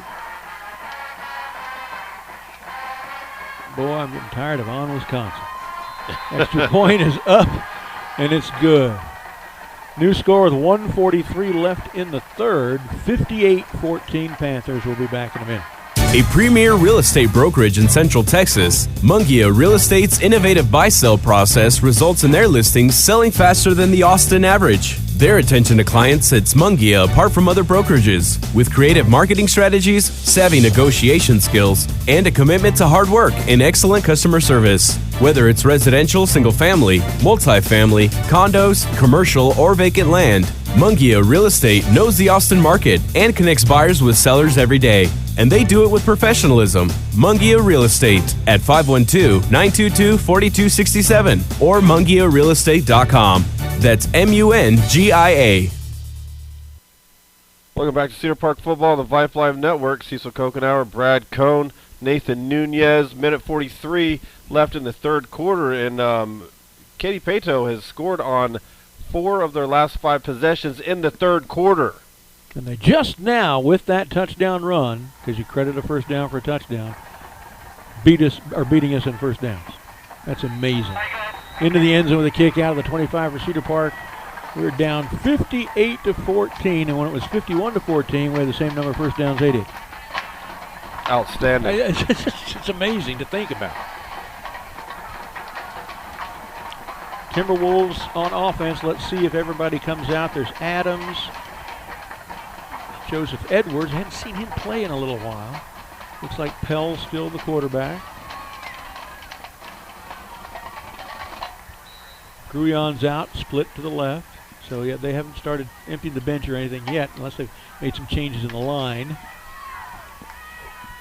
The snap, Rolling right, throws it short on a split end screen that if he caught it would have lost 4 yards. Yeah, I mean the Paetow defense was in the backfield so quick. There was no chance for anything to develop there. I mean they were all up in the mesh with the fake to the running back, and then they moved right past him quickly and headed straight for the quarterback. So 2nd down and 10. Give to Adams, goes to the right side, and Adams runs into a whole bunch of them. He's still pushing it forward, though. That looked like a no gain, and that whole time that I was talking, he was barely moving forward, and they give him a couple of yards. Yeah, he got 2 out of that. To the 27. Number 2, Kevin Adams on the carry. Stopped by number 46, Alex Kilgore. Adams only 19 yards on 6 carries, 3.2 per carry. The team only 2.1 per carry. No wonder we're having trouble with throwing game because we can't run. They can just tee off in the passing game if you can't run. Back to throw is Pell. Screen pass to Nichols, the right side. It was all set up for him, but it was overthrown. It was overthrown because they were through the line so quick. Even the screen didn't have time to set up, Brad. Pell was having to jump to throw that ball to avoid the people chasing him. Pell's now 0 for his last 6 for 8 yards and 2 interceptions. 4th down, and we're going to punt? I guess. Final punt guy coming onto the field now. I guess he didn't believe they were punting either. Gets it away. 10, 20, 30. Oh, it's going backwards. 28-yard punt. They'll have it 1st and 10 at their own 45. Another fairly short field. And now, not only were we out 1st downing them, we were making them punt more often than us. These are just amazing things to think about. Now we've punted the same amount as they have. Of course, our non-punting possessions end up in interceptions and over on downs. Theirs end up in the end zone.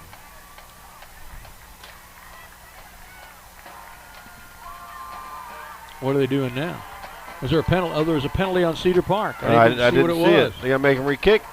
Nope. They're going to go back to they're going to take it all the way to the 40. I guess the penalty was after the kick. I didn't even see that flag come in. I didn't either. I didn't hear him say anything either. So a net on the whole thing of, less than 20 yards. I formation, twins to the right. Give to the running back, run right through the middle. Murray Hamilton makes the tackle. 6-yard gain, though.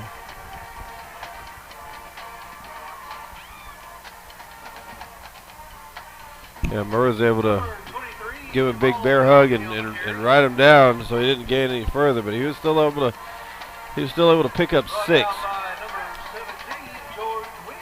George Wheeler with a tackle, and 12-11 ticking. They're going to take it all the way down. Go ahead, and Cecil will go to commercial. End of the 3rd quarter, down 58-14.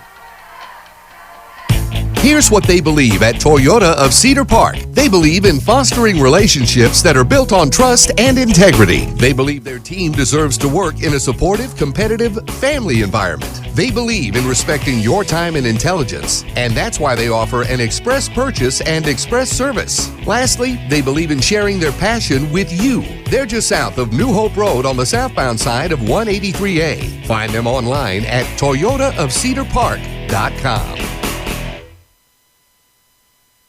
You know the Alzer family. They've been involved in Cedar Park sports for years, just as Alzer's Barbecue has been involved in Cedar Park cuisine for years. It's one-of-a-kind, authentic Texas barbecue. Brisket, turkey, chicken, lamb, terrific sides and sauces. It's sheer succulence. That's Alzer's Barbecue, next to the Shell Station on 1431, just east of Lakeline. Open Friday through Sunday, every weekend. All right, welcome back. Cedar Park Football, Vype Live Network. Brad and Cecil, Nathan, our QA. 4th quarter is about to begin. We're going to get the wind at our back. Time for the big comeback. Down 58-14. All we need is 43 points to win this game. 2nd and 6 from our 36. Right hash. Now going left to right across your imagination. Excuse me. I thought we had the ball. Shows how bad the day has been. A new running back with a pitch now out of the I formation for them. He's going to get about 5 yards in the first down at the 29. That's number 23, Jamal Kamani. Number 23, Jamal Kamani on the carry. First down, Panthers. Their 17th first down and the 10th that actually moved the chains. 7 of the first downs are on touchdown plays.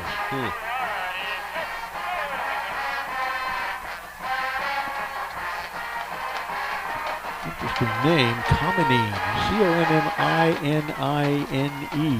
Kamani. First and 10 to 28. Right hash.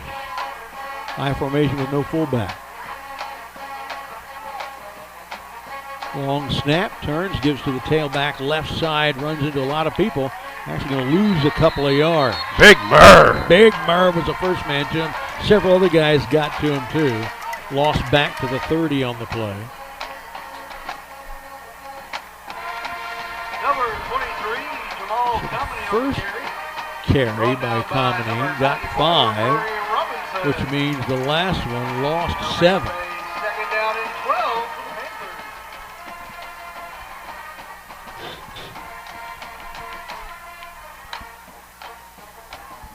Comes to the line, second down at the 30.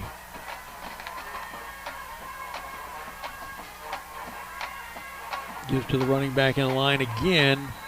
Kamani, he's playing hard, but you can see the other two guys outclass him. Only a yard on that one, can't shake a tackle. And Cedar Park has a man down. Yeah, I think they've started putting in some second string guys too. Starting to rest their ones as they look ahead to the next round, keeping everybody fresh. Our man is up, and that looks like McAnally. Or is that a 37? I think that's a 1. Yeah, I think that's a 1 too. Sure looks a lot like a 7, but we don't have a 37 on the roster. Kind of holding his shoulder funny. Just check him out. Next man up. 3rd and 11 from the 29. Please, dear God, get a stop here.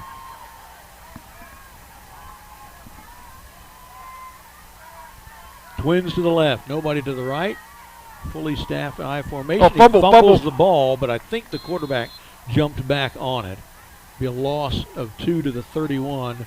4th and 13. Covered by the Panthers.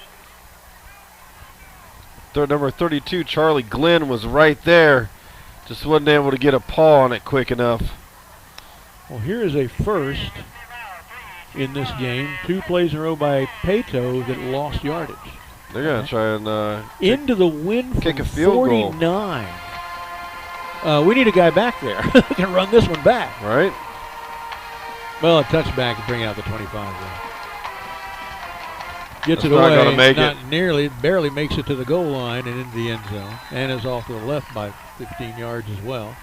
Yes, they're just giving the kicker a shot at it. He can brag a little bit if he made it. So the possession ends with a missed field goal at the 31. 9:13 left in the game. Cedar Park with the football, wind at their back. Pell comes on. Gavin Mundell at the running back position. Gruyon goes wide left. Nichols is lined up as a tight end. Not sure who this is on the near side as a split receiver. Marshall goes into the right side slot. It's 8, Joseph Edwards. Joseph Edwards. Into the line with Mundell. He's going to lose a couple to the 29.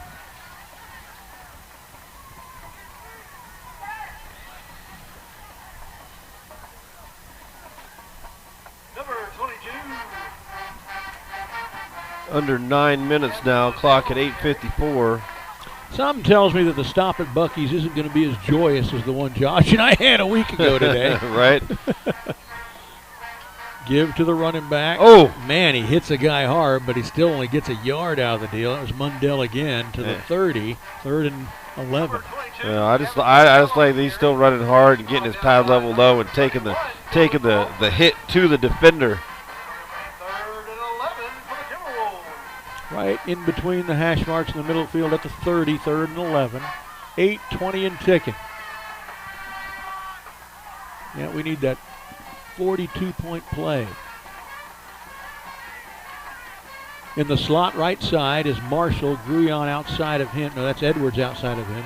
Gruyon's far left side. Back to throw is Pell. Throws the receiver on the left side. Caught.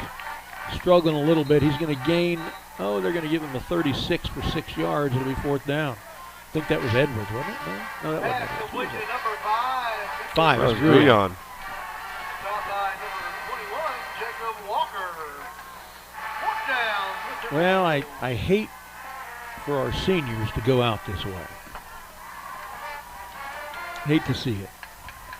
4th down, this will be only our 4th punt of the day. Line of scrimmage is the 36. 7:23 and ticking left in the game. 10, 20, 30, 39-yard punt caught at the 25, and he's heading upfield. Gets to the sideline. This could be a disaster. This is a disaster. 75-yard touchdown punt return. Nobody came close to tackling. No, he had one good move to start that thing off, and it was off to the races.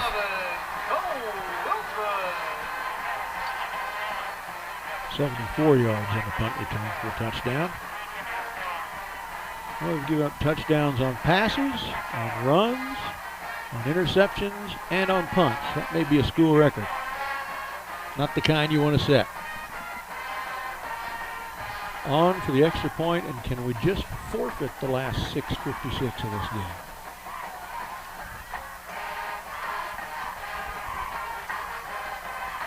There's the point up. And boy, he's got such a low trajectory. I'm just surprised we haven't blocked one of his kicks. Gotten dang close. 6:56 left. The new score, 65-14. A premier real estate brokerage in Central Texas, Mungia Real Estate's innovative buy-sell process results in their listings selling faster than the Austin average. Their attention to clients sets Mungia apart from other brokerages with creative marketing strategies, savvy negotiation skills, and a commitment to hard work and excellent customer service. Whether it's residential, single-family, multifamily, condos, commercial, or vacant land, Mungia Real Estate knows the Austin market and connects buyers with sellers every day. And they do it with professionalism. Mungia Real Estate at 512-922-4267 or mungiarealestate.com. That's MUNGIA. Welcome back to Cedar Park Football on the Vype Live Network. Cecil, Brad, Nathan, and man, this is getting out of hand. Gosh, Nathan, I hope you're still awake. Sorry to be doing this to you today, son. This is interesting. The clock is ticking. Maybe they've agreed to play a running clock. Here comes the kick down and let it go out. Out of bounds. Thank you. Out of bounds at about the 19 or 20. So get a little bit extra yardage for that. Yep, clock's still running. Good. We're only 6.5 real minutes away from ending this thing. Kind of feel like you're strapped to the table and the lethal injection is walking your way in the hands of the nurse. Yeah. I'll tell you what, though, man, it's been a fun season. Exciting season. It really Interesting, has. very unusual season. Some high points, some low points. Always fun to do the games, fun to cheer on the Timberwolves with all you fans out there. And the days will get better. They've been better before, and they'll be better after this.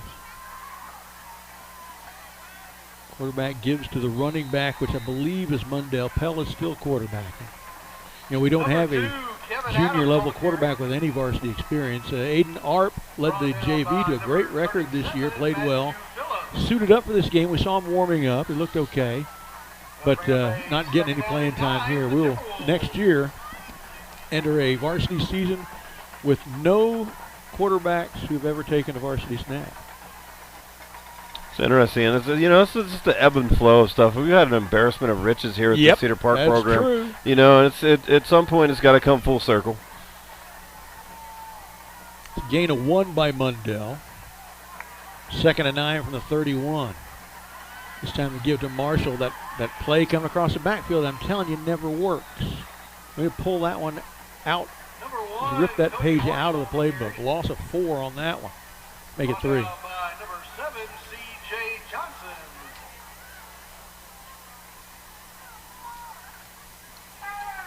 if we're not careful, Marshall's going to end the season with negative rushing yards. The play they like to run him at never works, and I'm not sure why they keep calling it. If you want him to run the ball, line him up as a running back. 3rd and 12 from the 28, right half. This is a little shovel pass to Marshall, left side. It's just like a run, so it's going to lose 5 more yards. Yeah, it's probably a horse collar there, too, that didn't get called. It didn't get called.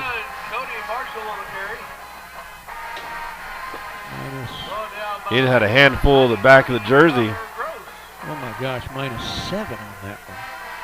To Marshall. Goes down as a pass. Unfortunately, it takes away from his very nice receiving totals. He was at 138. Got to take 7 away from that now. 4th down, that running clock must be set on slow because it's still only at 4:12. It ran that entire possession. Only took less than 2 minutes to get to 4th down. Only the 5th punt of the game. Gets it away. 10, 20, 30.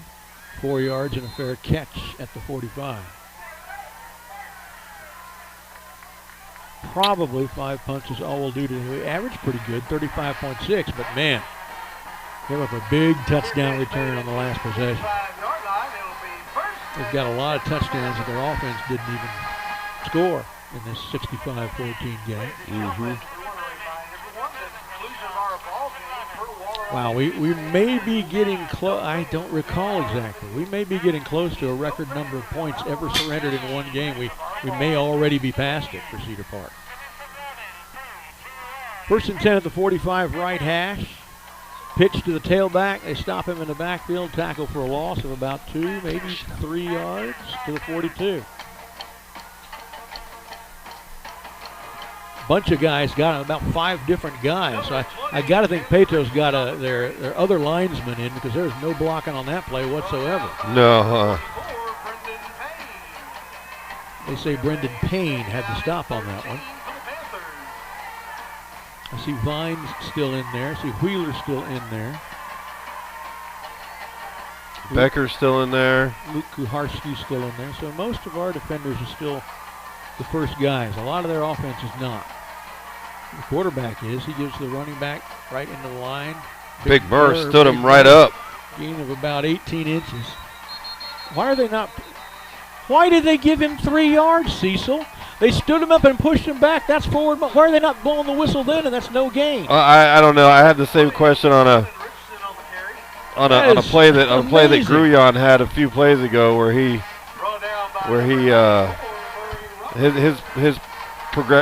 progress was stopped and they pushed him back and they spotted it 5 yards behind where his progress was stopped. They didn't give him progress there. Here they gave him progress he didn't even earn.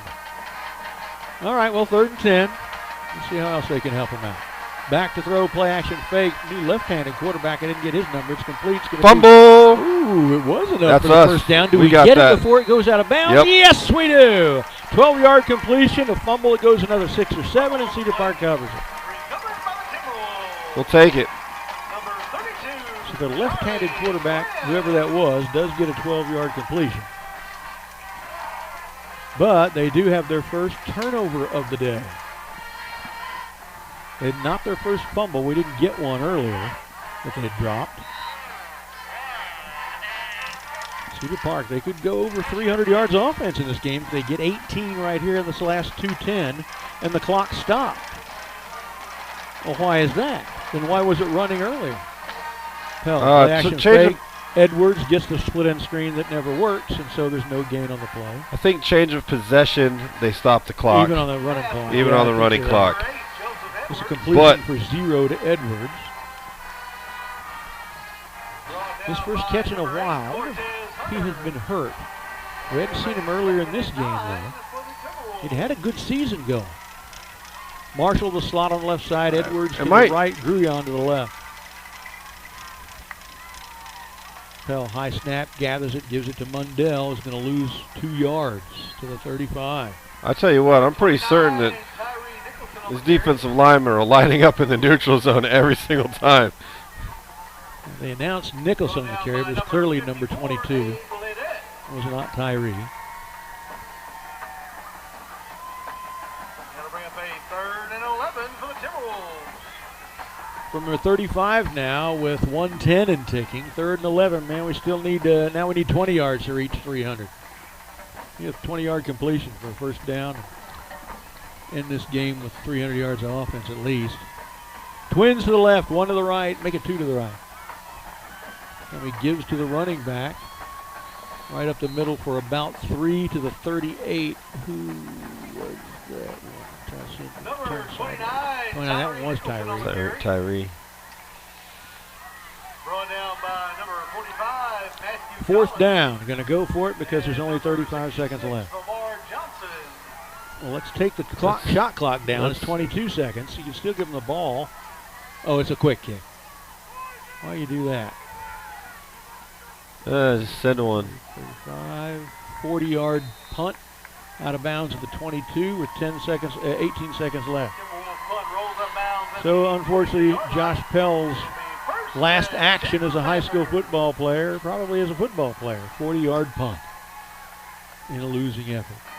But he had a good season. One of the top, if you throw out our really top 3 quarterbacks, which are going to be Nate Grimm, Ryder Hernandez, Max Sexton, Pell's numbers beat all the others we've had. Yeah, he had a great season. I mean, just as pulling out some victories we shouldn't have got, or we should have got, and we got some we probably shouldn't have got.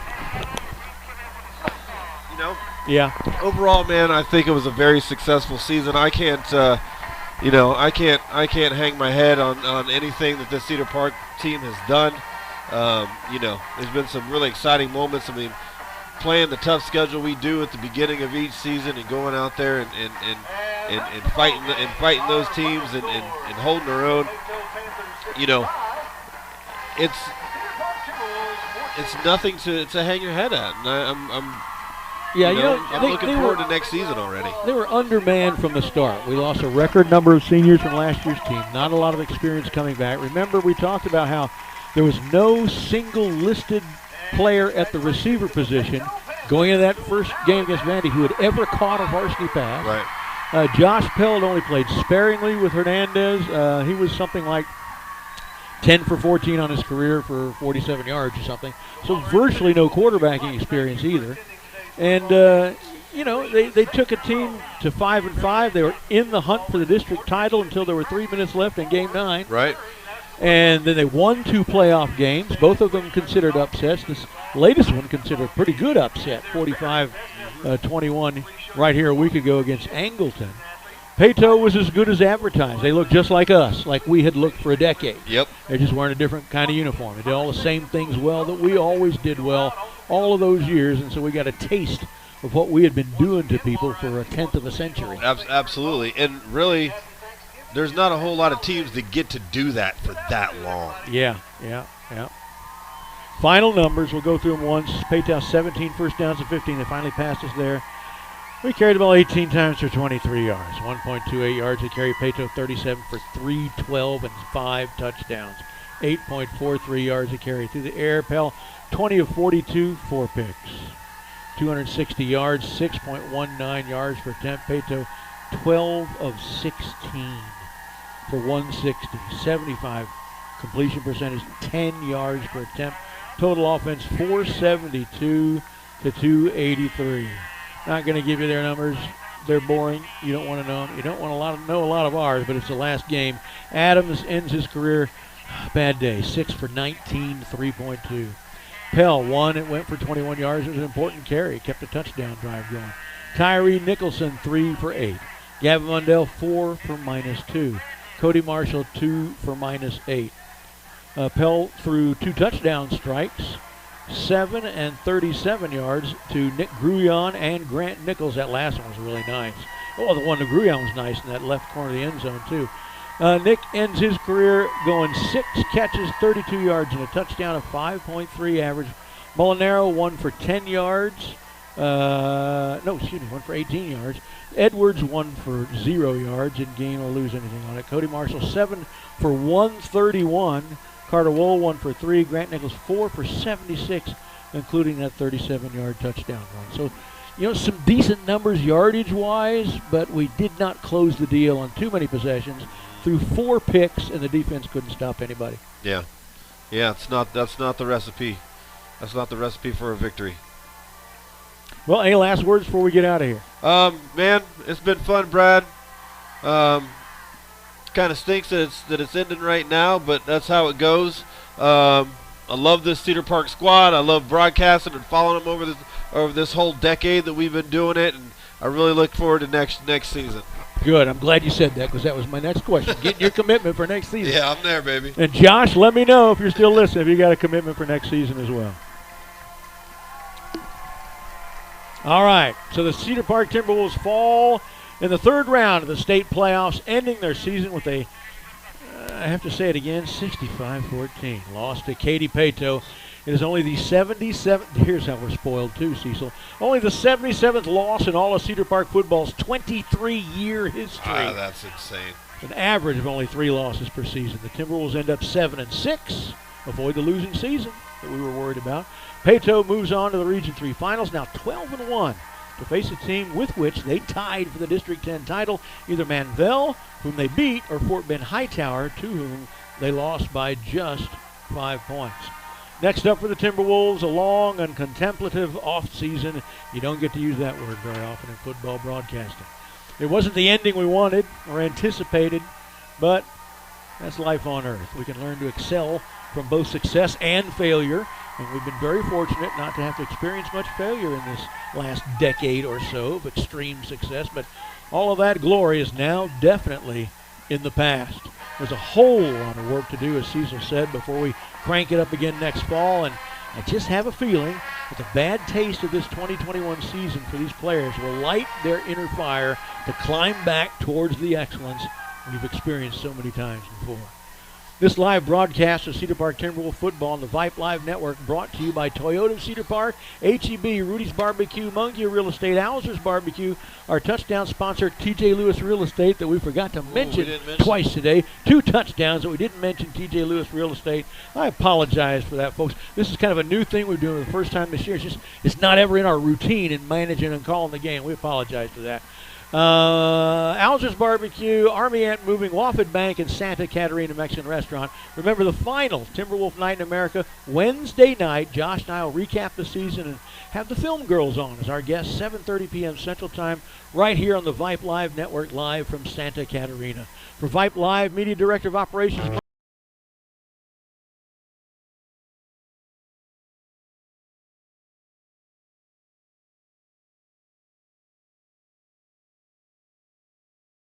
my longtime broadcast partners, Cecil Kokenauer and Josh Willard. This is Brad Combs signing off for the season. See you in baseball.